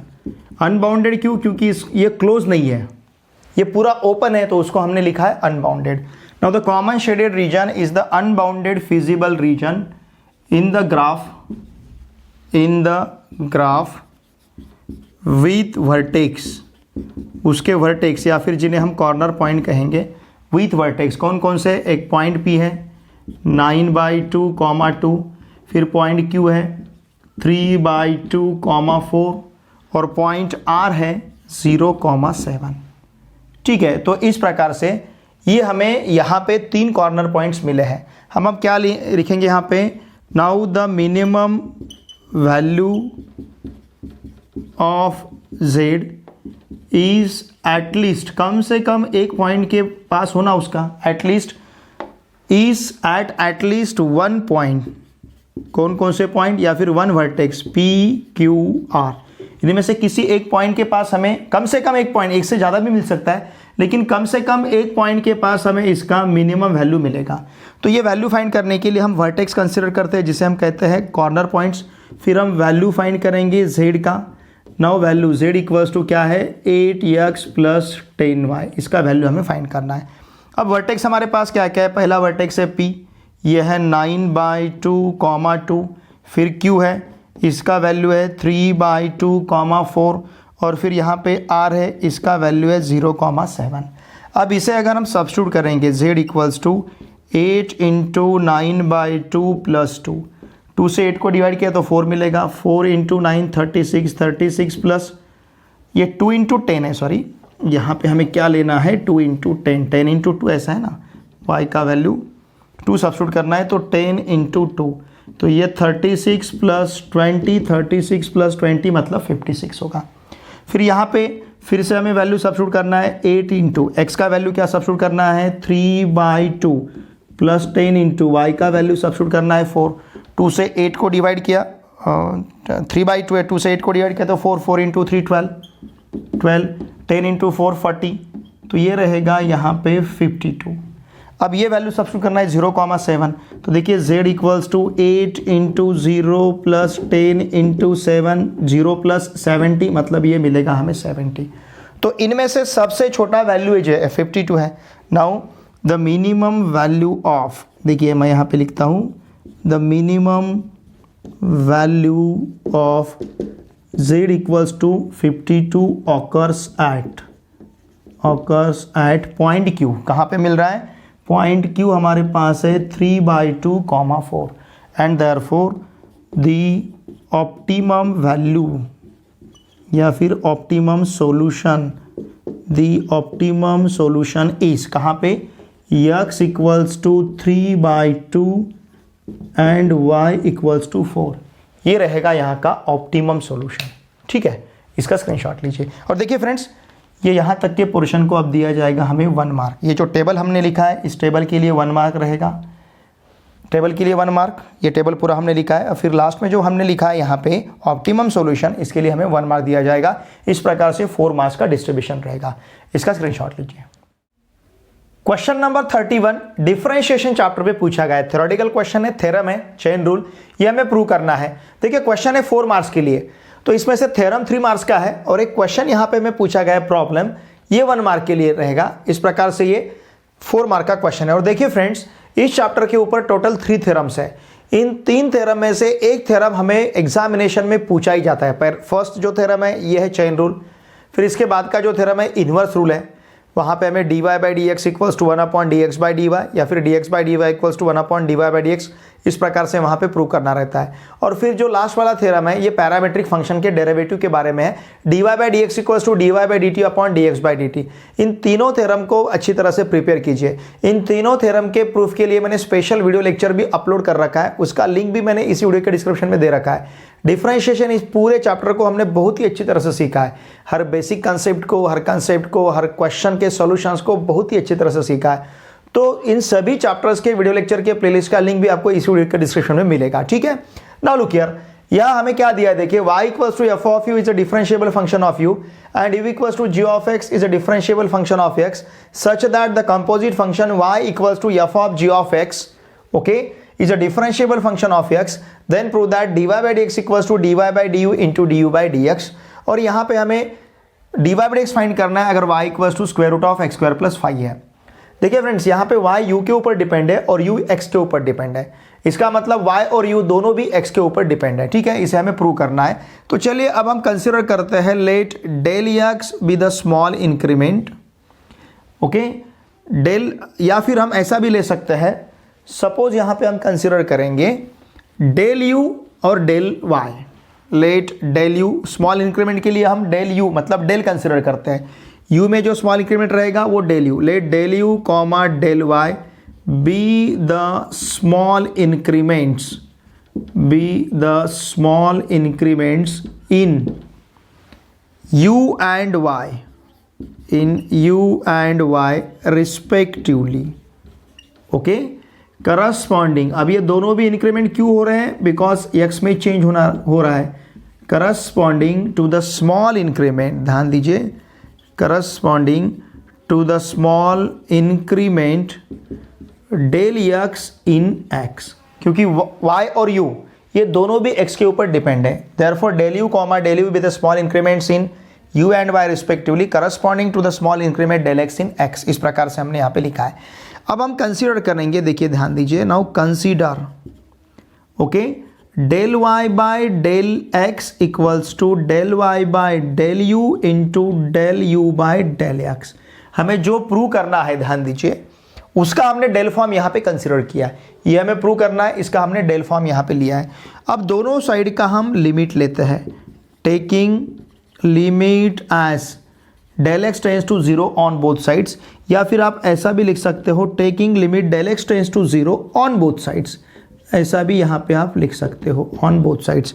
तो ये मिलेगा लिमिट, ध्यान दीजिए, del x tends to 0 del y by del x equals to limit del x tends to 0 del y by del u into del u by del x. ठीक है, अब इसे थोड़ा सा हम सेपरेट कर लेते हैं, limit del x tends to 0 del y by del x equals to limit del x tends to 0 del y by del u into limit del x tends to 0 del u by del x. हमने इसे separate कर लिया। ठीक है, अब इसका denominator del u है, लेकिन limit del x tends to 0 है। इसका डिनोमिनेटर डेल एक्स है और यहाँ पे डेल एक्स टेंस टू 0 है। ये सही रहेगा, लेकिन इसे हमें चेंज करना पड़ेगा। तो हम यहाँ पे लिखेंगे as del x tends to 0 del u tends to 0, क्योंकि x के ऊपर u डिपेंड है। अगर x डेल एक्स 0 की तरफ जा रहा है तो डेल यू भी 0 की तरफ जाएगा। तो इसलिए यहाँ पे हम इसे चेंज करते हैं। Now therefore limit del x tends to 0 del y by del u, sorry del y by del x है, ये del y by del x equal to, ध्यान दीजिए, limit del u tends to 0 del y by del u into limit del x tends to 0 del u by del x. ऐसा हमने यहाँ पे लिखा है। चलिए इसे कहते हैं हम फर्स्ट। हमने दोनों साइड का यहाँ पे अब लिमिट लिया है और डेल एक्स टेंस टू 0 की जगह डेल यू टेंस टू 0 लिखा है। अब यहाँ पे हमें क्या दिया है, y is a differentiable function of u। देखिए हमें क्या दिया है, y is a differentiable, given है y is a differentiable function of u, ऐसा दिया है। एंड u क्या है, u is a differentiable function of x and u is a differentiable function of x। y u का differentiable function है, u x का differentiable function है। Therefore ये जो है limit del u tends to 0 del y by del u का value हम लिख सकते हैं du dy by du by Leibniz notation. उसी प्रकार से लिमिट, ध्यान दीजिए, limit del x tends to 0 del u by del x, इसका वैल्यू हम ले सकते हैं du बाय dx। देखिए फ्रेंड्स, y किसका डिफरेंशिएबल फंक्शन है, u का। u किसका डिफरेंशिएबल फंक्शन है, x का। अगर y u का डिफरेंशिएबल फंक्शन है तो limit del u tends to 0 del y by del u का वैल्यू dy बाय du रहेगा। अगर u x का डिफरेंशिएबल फंक्शन है तो limit del x tends to 0 del u by del x का वैल्यू यहाँ पे du बाय dx रहेगा। तो इसका मतलब अब इक्वेशन फर्स्ट देखिए क्या बनेगा, देयरफॉर इक्वेशन फर्स्ट बिकम्स, ध्यान दीजिए, अब यहाँ पे इक्वेशन फर्स्ट क्या होगा, देखिए now equation first becomes del u by, ठीक है ना, ये जो है लिमिट, अब इक्वेशन फर्स्ट यहाँ पे क्या बनेगा, देखिए limit del x tends to 0 limit del x tends to 0 del y by del x equal to, ध्यान दीजिए, del y by del x equals to, ये रहेगा यहाँ पे d y by d u into यहाँ पे बनेगा d u by d x. Okay, क्योंकि limit del u tends to 0 del y by del u का value d y by d you है और limit del x tends to 0 del u by del x का value d u by d x है, और इसे कहेंगे हम second. ठीक है, अब हम यहाँ पे क्या लिख सकते हैं, देखिए since limit on RHS of equation second exist, equation second का जो RHS है उसका लिमिट अगर एग्जिस्ट होता है, since limit on RHS of equation second exist, therefore हम क्या कहेंगे, limit on LHS also exist, इसका भी लिमिट यहाँ पे एग्जिस्ट होगा, ठीक है। एंड और ये लिमिट क्या रहेगा, देखिए एंड लिमिट, ध्यान दीजिए, limit del x tends to 0, del y by del x का वैल्यू dy बाय dx रहेगा। Okay, limit del x tends to 0, del y by del x का वैल्यू क्या रहेगा, dy by dx। Therefore equation second becomes, अब equation second को हम किस प्रकार से लिख सकते हैं, इसका वैल्यू रहेगा dy बाई dx, जस्ट हमने लिखा है यहाँ पे, इसका वैल्यू क्या रहेगा dy बाई dx, और dy by dx equals to क्या है, dy by du into du by dx, ठीक है। तो इस प्रकार से dy by dx equals to रहेगा dy by du into du by dx, और यही हमें यहाँ पे प्रूव करना था, ठीक है। तो ये जो थ्योरम हमने प्रूव किया है ये है चेन रूल। अब देखिए फ्रेंड्स, ये थ्योरम का प्रूफ हमें 3 मार्क्स के लिए पूछा गया है और 1 मार्क के लिए ये क्वेश्चन हमें सॉल्व करना है, और ये क्वेश्चन सॉल्व करने के लिए हमें यूज करना है चेन रूल। यहां तक के पोर्शन का स्क्रीनशॉट लीजिए, मैं इसे रब कर देता हूं। ओके, अब हम कंसीडर करेंगे, ध्यान दीजिए, अब हमें इस इक्वेशन को इस y equals to square root of x square plus 5 इसे डिफरेंशिएट करना है, और इसे डिफरेंशिएट करने के लिए हमें यूज करना है, देखिए फ्रेंड्स, चेन रूल को। ओके, तो यहाँ पे हम इसे सॉल्व करने के लिए यूज करेंगे चेन रूल। अब देखिए y इक्वल्स टू, यहाँ तक का पोर्शन जो है यहाँ पे हमें 3 मार्क्स दिए जाएंगे और 1 मार्क के लिए ये है। अब हमारे पास क्या है, y equals to square root of x square plus 5, यहाँ पे हम कंसिडर करेंगे let u equals to x square plus 5, तो इसका मतलब देयरफॉर y इक्वल्स टू हमारे पास क्या रहेगा, स्क्वायर रूट ऑफ u, क्योंकि हमने u इक्वल्स टू कंसिडर किया है एक्स स्क्वायर प्लस 5। ओके, अब देखिए फ्रेंड्स, u हमारे पास एक्स स्क्वायर प्लस 5 है, ठीक है ना, हमारे पास क्या क्या है, देखिए y का value square root of u है और u का वैल्यू है एक्स स्क्वायर प्लस 5। अगर हम इसे डिफरेंशिएट करते हैं विथ रिस्पेक्ट टू u इसे, तो dy by du equals to बनेगा 1/2 रूट u का डेरिवेटिव। अगर इसे हम with respect to x differentiate करते हैं तो du by dx equals to होगा 2x। अब हमारे पास by chain rule dy by dx equals to क्या है, dy by du into du by dx, ये वैल्यू यहाँ पे सब्स्टिट्यूट करते हैं तो ये बनेगा 1/2 root u into 2x। dy by du का वैल्यू 2 रूट u और du बाई dx का वैल्यू 2x, तो ये 2 इस 2 के साथ कैंसिल होगा। फिर ये x अपॉन, हमें क्या करना है, u का वैल्यू सब्स्टिट्यूट करना है। What is u, square root of u is x square plus 5, तो ये बनेगा square root of x square plus 5। तो ये जो सोल्यूशन है ये सोल्यूशन रहेगा 1 मार्क के लिए। तो इस प्रकार से, ठीक है ना, आपने ये नहीं लिखा तो भी चलेगा। देखिए डायरेक्टली ज़्यादा स्टेप्स यहाँ पे लेने की ज़रूरत नहीं है। लेट हम क्या कंसिडर करेंगे, लेट u इक्वल्स टू क्या कंसिडर करते हैं, x square plus 5। Therefore y equals to root of u बनेगा, u equals to x square plus 5 बनेगा।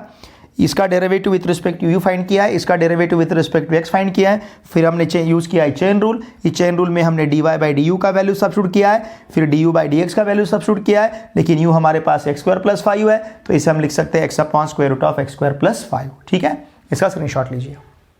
देखिए फ्रेंड, क्वेश्चन नंबर 32 हमें एप्लीकेशन ऑफ डेरिवेटिव इस चैप्टर पे पूछा गया है और क्वेश्चन है मैक्सिमम मिनिमम का। ठीक है, यहाँ पे हमें दिए हुए फंक्शन का मैक्सिमम और मिनिमम वैल्यू फाइंड करना है। और देखिए फ्रेंड्स, मैक्सिमम और मिनिमम वैल्यू फाइंड करने के लिए हम second order derivative test use करते हैं। तो सबसे पहले हम दिए हुए फंक्शन को कंसीडर करेंगे। सपोज हमारे पास f ऑफ x है x cube minus 9x square plus 24x। ठीक है, चाहे तो इसे कहेंगे हम फर्स्ट। फिर इसके बाद अगर इसे हम डिफ्रेंशिएट करते हैं, ध्यान दीजिए, विथ रिस्पेक्ट टू x, तो यहाँ मिलेगा हमें f dash of x, x cube का derivative 3x square minus 9x square का derivative minus 18x plus 24x का डेरिवेटिव 24 रहेगा। ठीक है, अब इसे कहेंगे हम सेकंड। उसी प्रकार से फिर से अगर हम डिफ्रेंशिएट करते हैं विथ रिस्पेक्ट टू x, तो f double dash of x मतलब इसका सेकंड डेरिवेटिव 3x स्क्वायर का डेरिवेटिव 6x माइनस 18x का डेरिवेटिव मिलेगा हमें माइनस 18, और इसे कहेंगे हम थर्ड 24 का डेरिवेटिव यहाँ पे रहेगा 0। नाउ लेट चलिए अब हम कंसिडर करते हैं f dash of x equals to 0। अगर हम f dash for extreme values, ठीक है ना, हम ये क्यों कंसिडर कर रहे हैं, चाहे तो मैं यहाँ पे लिखता हूँ फॉर एक्सट्रीम वैल्यूज। हमें जो वैल्यूज यहाँ पे फाइंड करने हैं, देखिए फ्रेंड्स, इसके लिए हम कंसिडर कर रहे हैं for extreme values. Extreme values find करने के लिए हम कंसिडर करेंगे f dash of x equals to 0। Okay, तो इसका फर्स्ट डेरिवेटिव 0 लेना है, मतलब 3x square minus 18x plus 24 equal to 0 रहेगा।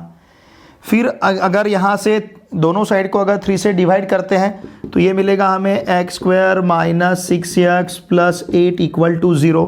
ये क्वाड्रेटिक इक्वेशन है x में, तो इसके दो फैक्टर्स हम ले सकते हैं। मैं इसे लिख सकता हूँ x square minus 4x minus 2x plus 8 equal to 0।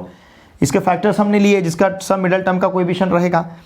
Now therefore इन दोनों टर्म में से x बाहर लिया तो x माइनस 4 रहेगा, यहाँ से माइनस 2 बाहर लिया तो अगेन x माइनस 4 रहेगा।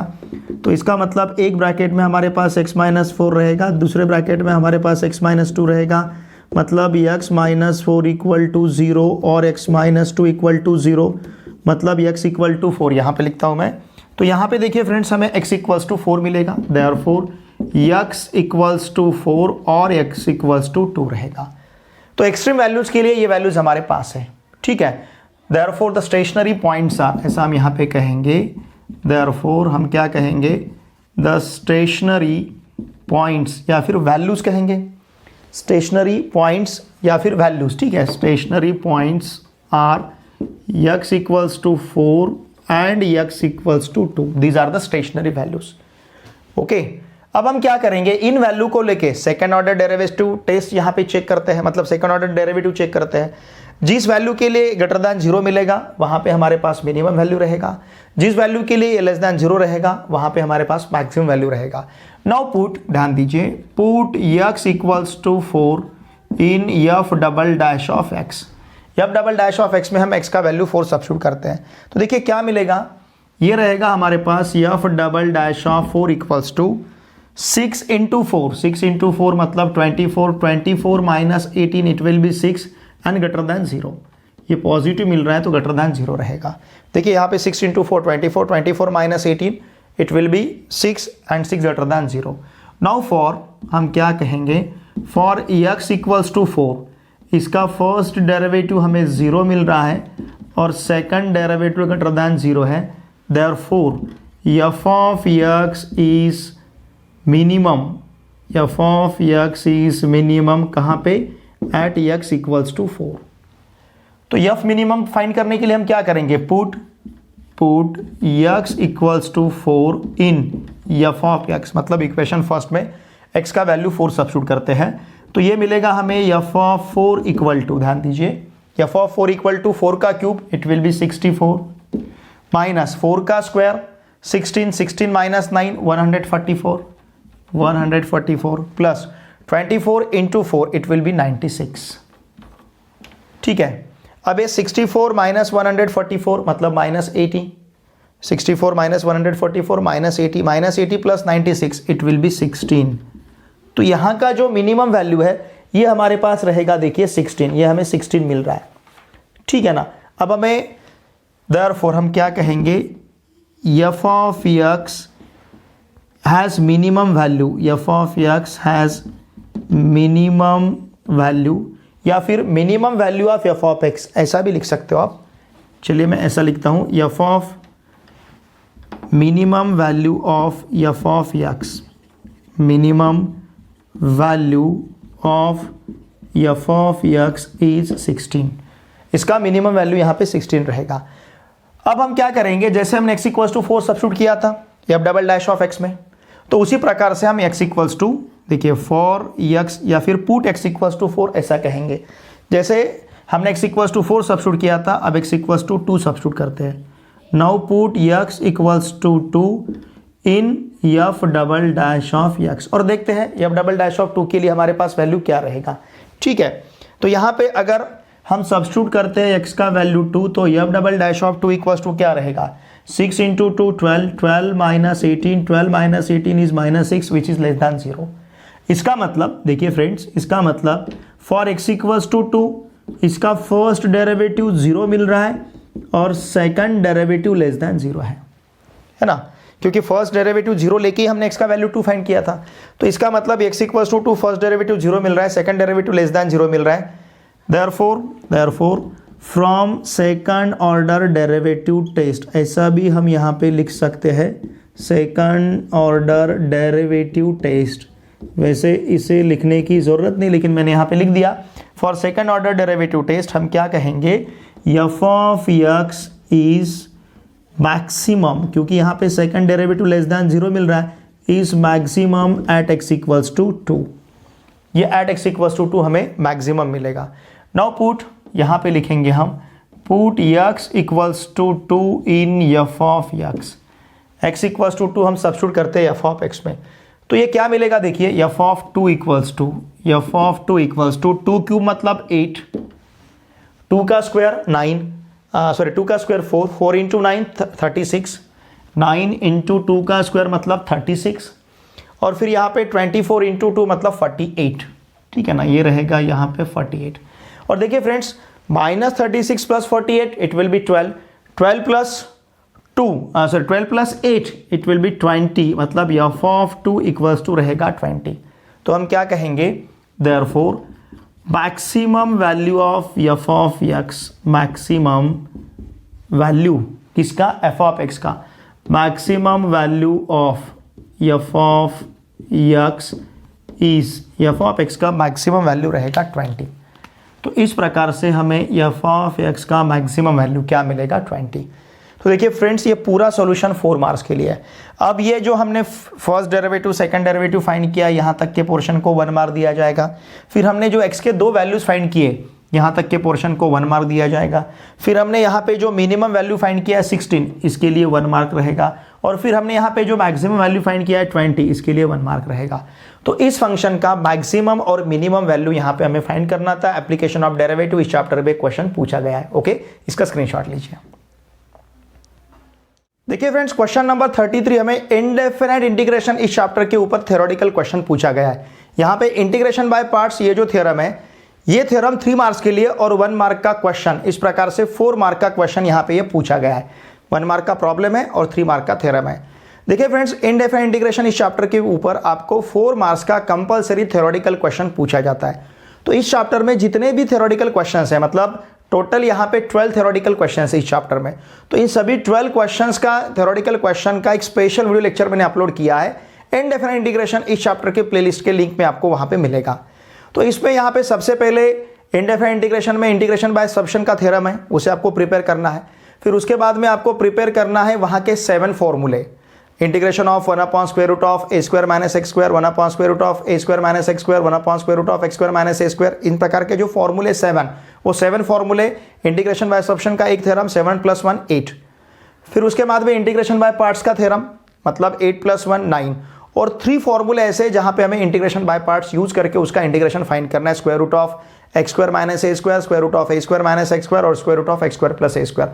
तो इन 12 क्वेश्चन में से एक क्वेश्चन आपको एग्जामिनेशन में पूछा ही जाता है as a theoretical question 4 marks के लिए। तो उन सभी क्वेश्चंस को अच्छी तरह से प्रिपेयर कीजिए। अब देखिए यहाँ पे जो इनडेफिनेट इंटीग्रेशन ये जो चैप्टर है, इसमें 2 ही इंपॉर्टेंट, मतलब थ्योरेटिकल जो थ्योरम है, जैसे 2 ही, वैसे तो यहाँ पे 3 मेथड्स है, इंटीग्रेशन बाय सब्स्टिट्यूशन पहला, फिर इंटीग्रेशन बाय पार्ट्स और फिर इंटीग्रेशन बाय पार्शियल फ्रैक्शन। तो 2 मेथड में 2 थ्योरम है, इंटीग्रेशन बाय सब्स्टिट्यूशन का एक थ्योरम और इंटीग्रेशन बाय पार्ट्स का थ्योरम। तो ये जो इंटीग्रेशन बाय पार्ट्स का थ्योरम है, ये 2 फंक्शन के प्रोडक्ट का इंटीग्रेशन फाइंड करने के लिए यूज किया जाता है, ये पता है हमें। फिर फर्स्ट फंक्शन सेकंड फंक्शन किस प्रकार से लेते हैं, तो हमने LIATE इस वर्ड में जो वहां के लेटर का सीक्वेंस है उसे यूज करके हम फर्स्ट और सेकंड फंक्शन डिसाइड करते हैं, ठीक है ना। तो ये पूरा हमने इस चैप्टर में बहुत ही अच्छी तरह से डिस्कस किया है। देखिए फ्रेंड्स, यहाँ पे हमें प्रूव करना है integration of u v dx equals to u integration of v dx minus integration of du by dx integration of v dx again dx। तो यहाँ हमें राइट हैंड साइड में जिसका इंटीग्रेशन दिया है उसके इक्वल टू हम w कंसिडर करेंगे, मतलब integration of v dx equals to रहेगा w। अगर v का इंटीग्रेशन w है तो फिर w का डेरिवेटिव रहेगा v with respect to x। w का derivative with respect to x v रहेगा। बाय डेफिनेशन इसे कहेंगे हम फर्स्ट, क्योंकि आगे जाके हमें इसे यूज करना है। फिर हम यहाँ पे यूज करेंगे डिफरेंशिएशन का प्रोडक्ट रूल। हमें पता है अगर दो फंक्शन का प्रोडक्ट है तो उसका डेरिवेटिव लेने के लिए यूज़ करते हैं हम प्रोडक्ट रूल। हम क्या करेंगे, फर्स्ट फंक्शन को कांस्टेंट रखेंगे, सेकंड फंक्शन का डेरिवेटिव लेते हैं, प्लस सेकंड फंक्शन को कांस्टेंट रखते हैं, फर्स्ट फंक्शन का डेरिवेटिव लेते हैं। तो इस प्रकार से D by d x of U W equals to U D W by d x plus W D you by d x, ये इसका डेरिवेटिव रहेगा।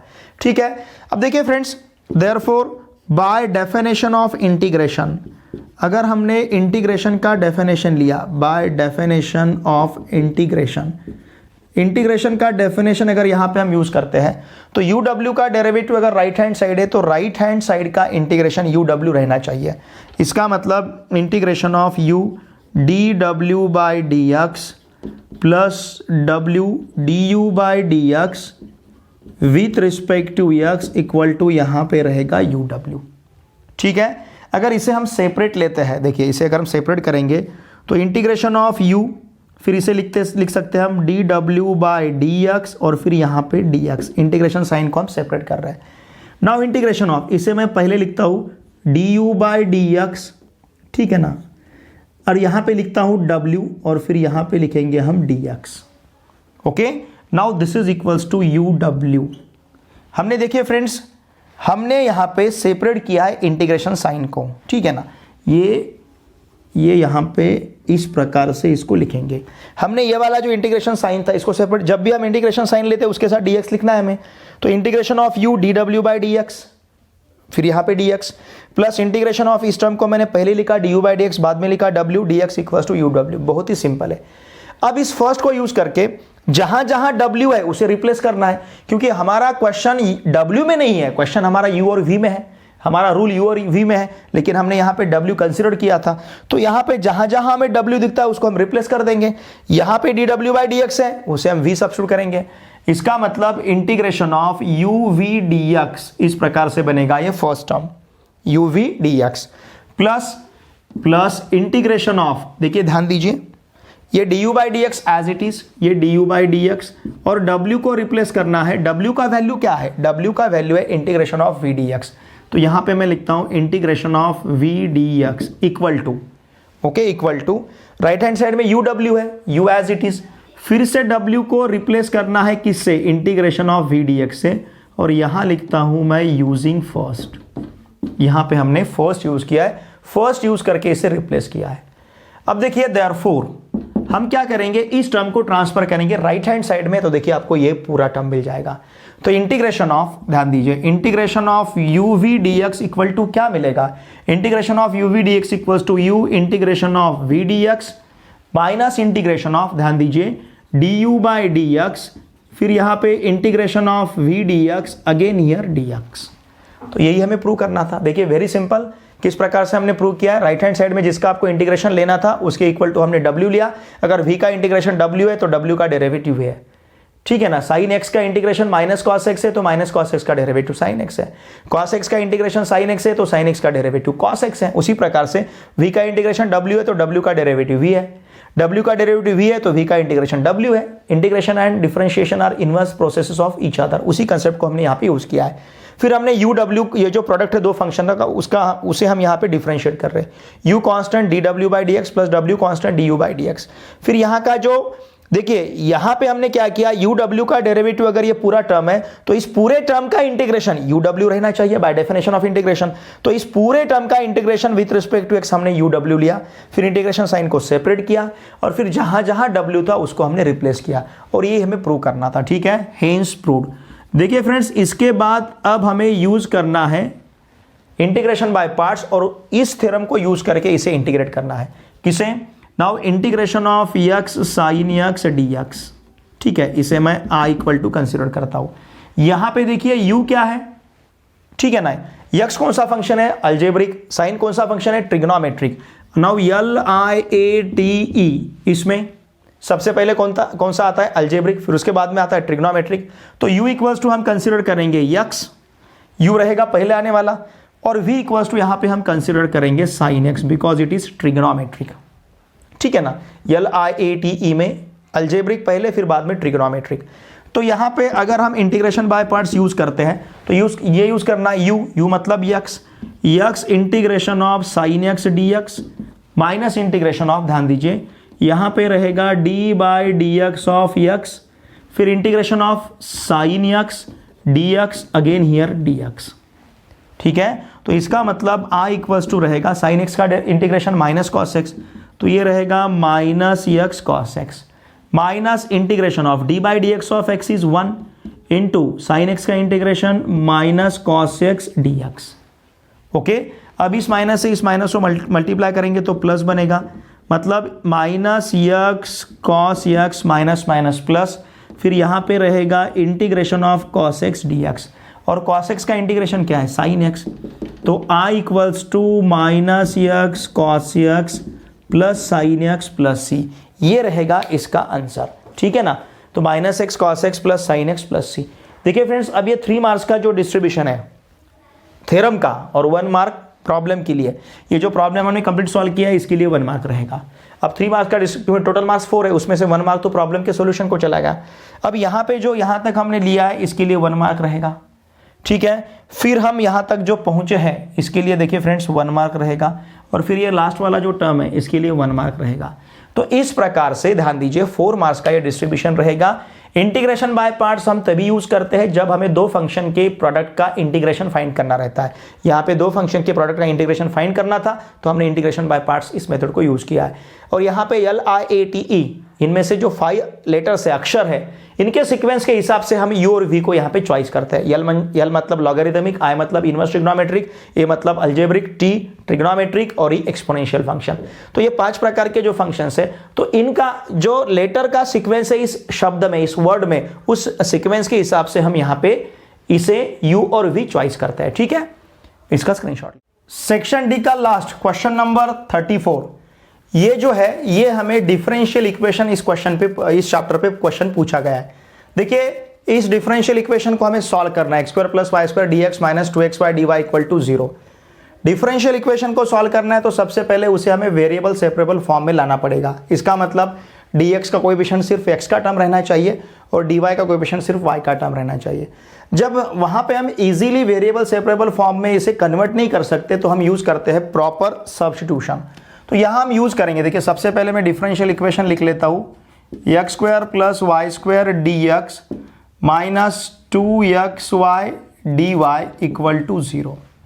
तो इसका मतलब ध्यान दीजिए, इसका मतलब x square plus y square d x equal to हमारे पास रहेगा 2xy dy, या फिर हम इसे लिख सकते हैं x square plus y square upon 2xy, इस टर्म को इधर ट्रांसफर कर लिया, equals to dy by d x, या फिर हम इसे ले सकते हैं dy by d x equals to x square plus y square upon 2xy। ठीक है, इसे कहेंगे हम फर्स्ट। अब यहाँ पे हमें सब्स्टिट्यूशन यूज़ करना है। Now put y equals to v x, ये हमने यूज़ किया है। चलिए इसे कहेंगे हम सेकंड। अब इसे अगर हम डिफरेंशिएट करते हैं, ध्यान दीजिए, differentiate with respect to x, तो y का डेरिवेटिव रहेगा dy by d x equal to v constant, x का derivative with respect to x 1 बनेगा, प्लस अब x कॉन्स्टेंट v का derivative with respect to x dv by d x रहेगा। इसे कहते हैं हम third.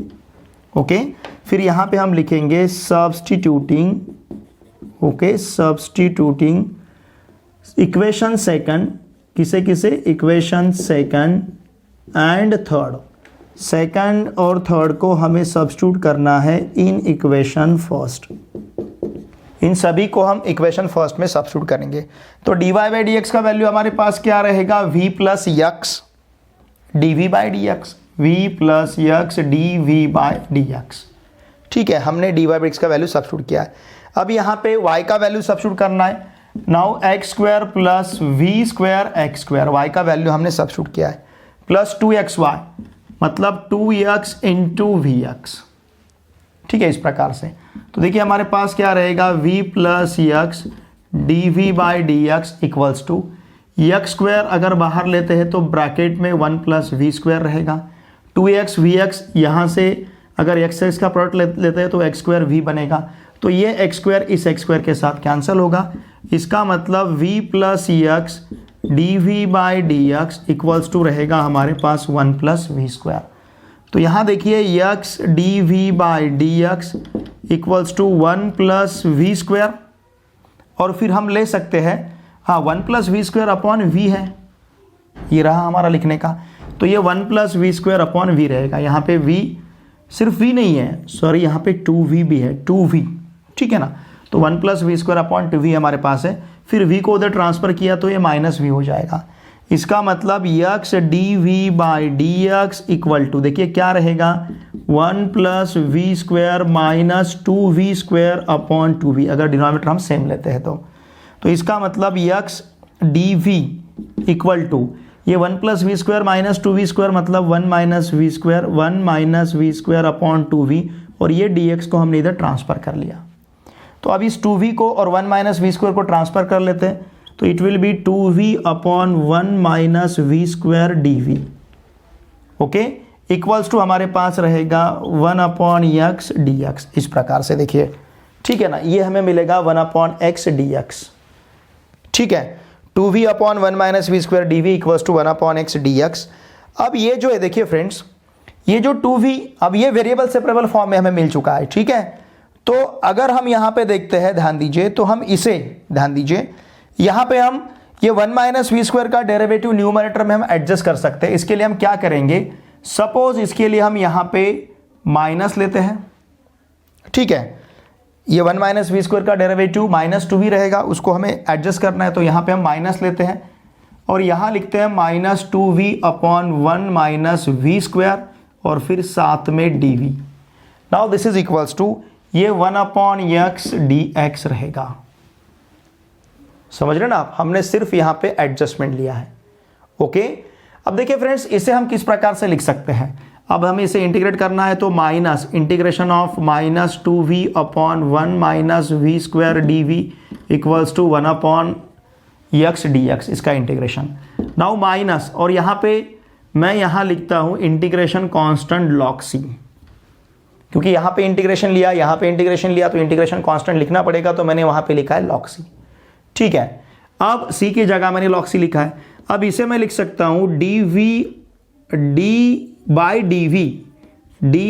D v of 1 minus v square, किसे, माइनस 2v को, क्योंकि 1 माइनस वी स्क्वायर का डेरिवेटिव लिया तो माइनस 2v मिलेगा, upon 1 minus v square d v equals to, ये रहेगा log of mod of x, चलो मैं यहाँ पे एक्स ही लेता हूँ, लॉग एक्स, फिर ये प्लस यहाँ पे रहेगा लॉग सी, ठीक है। अब ये हमने क्यों लिखा है, ध्यान दीजिए, बिकॉज यहाँ पे ध्यान दीजिए, डिनोमिनेटर का डेरिवेटिव अगर न्यूमरेटर में रहता है तो उसका हम इंटीग्रेशन ले सकते हैं लॉग ऑफ मॉड ऑफ, ठीक है ना, करोलरी हमारे पास, ओके। मैं लिखूँ यहाँ पे, नाउ इंटीग्रेशन ऑफ, अगर ऐसा है देखिए, F dash of x upon F of x d x ऐसा रहता है, तो इसका इंटीग्रेशन लेते हैं हम log of mod of F of x plus C, मैंने यहाँ पे मॉड नहीं लिया है, ठीक है। तो देखिए इसका इंटीग्रेशन रहेगा minus log of mod of 1 minus v square, okay, equals to क्या रहेगा, लॉग एक्स और प्लस यहाँ पे रहेगा लॉग सी। अब उस लॉग एक्स को आप इधर ट्रांसफर कर सकते हो, उस लॉग से इधर ट्रांसफर किया तो माइनस बनेगा, मतलब ये होगा minus log of 1 minus v square mod में, फिर यहाँ पे रहेगा माइनस लॉग एक्स और फिर इक्वल टू रहेगा लॉग सी। अब ये मॉड मैंने क्यों लिया, क्योंकि मैं हमेशा लॉग लेते समय उसका इंटीग्रेशन मॉड में लेता हूँ। चलिए मैं यहाँ पे मॉड लेता हूँ, मॉड ऑफ एक्स, यहाँ पे भी लेता हूँ मैं मॉड एक्स, तो यहाँ पे रहेगा मॉड एक्स और यहाँ पे भी इंटीग्रेशन रहेगा log of mod of x, ठीक है। देखिए फ्रेंड्स, अगर हमने दोनों साइड को माइनस से मल्टीप्लाई किया तो it will be log of mod of 1 minus v square plus log of mod of x equals to minus log of mod of C रहेगा, या फिर माइनस लॉग ऑफ सी रहेगा। अब इसे हम लिख सकते हैं log of mod of 1 minus v square into x, ऐसे रहेगा नहीं, 1 minus v square into x, क्यों, because log A plus log B है तो लॉग ऑफ ए भी बनेगा, equals to minus log C, मतलब log of C raise to -1, ऐसा भी हम यहाँ पे इसे लिख सकते हैं, ठीक है। तो देखिए 1 माइनस, अब दोनों साइड का लॉग तो निकल जाएगा, 1 माइनस वी स्क्वायर मतलब 1 minus y square upon x square into रहेगा यहाँ पे एक्स इक्वल टू मिलेगा 1 अपॉन सी, ठीक है, इक्वल टू क्या रहेगा 1 अपॉन सी। देखिए फ्रेंड्स, इस एक्स स्क्वायर से 1 को मैं थोड़ा सा अब इधर वाला पोर्शन लेता हूँ लिखने के लिए, चलेगा, ओके, थोड़ा सा इसे सेपरेट कर लेता हूँ, इसे मैं थोड़ा सा सेपरेट कर लेता हूँ क्योंकि अब मुझे लगेगा ये जगह मेरे पास कम है, ठीक है ना। तो ये वाला पोर्शन जो है यहाँ पे मैं रिमेनिंग सॉल्यूशन लिखता हूँ। देखिए फ्रेंड्स, अब हमें क्या करना है, ध्यान दीजिए।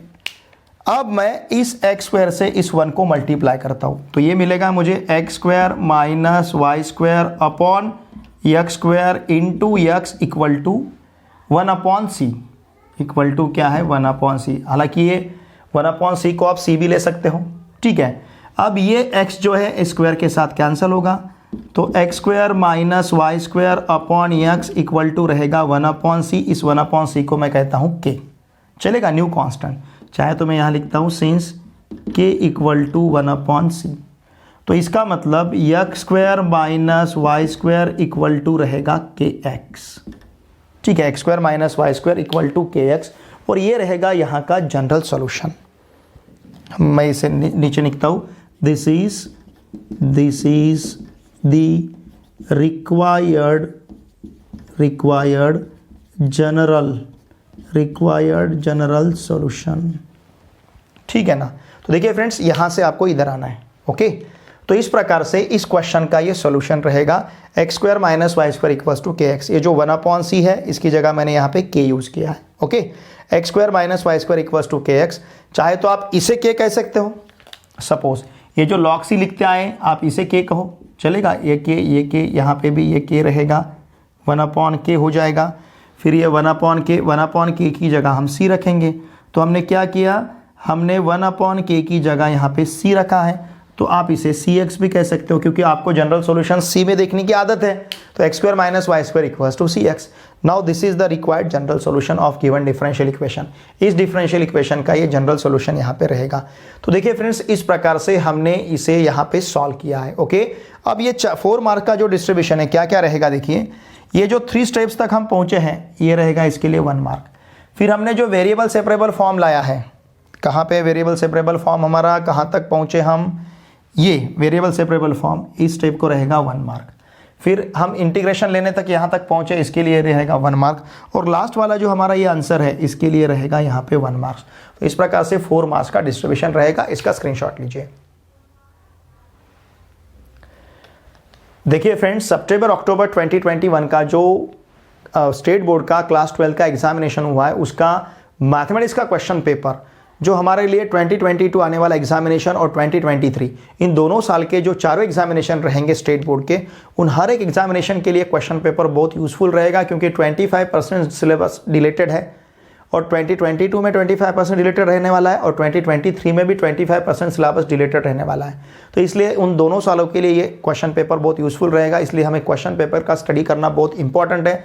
इसके लिए मैंने इस सितंबर 2021 का मैथ्स का जो क्वेश्चन पेपर है इसके ऊपर मैंने 4 वीडियो लेक्चर्स अपलोड किए हैं इसके सॉल्यूशन के ऊपर, section A, section B, section C और सेक्शन डी।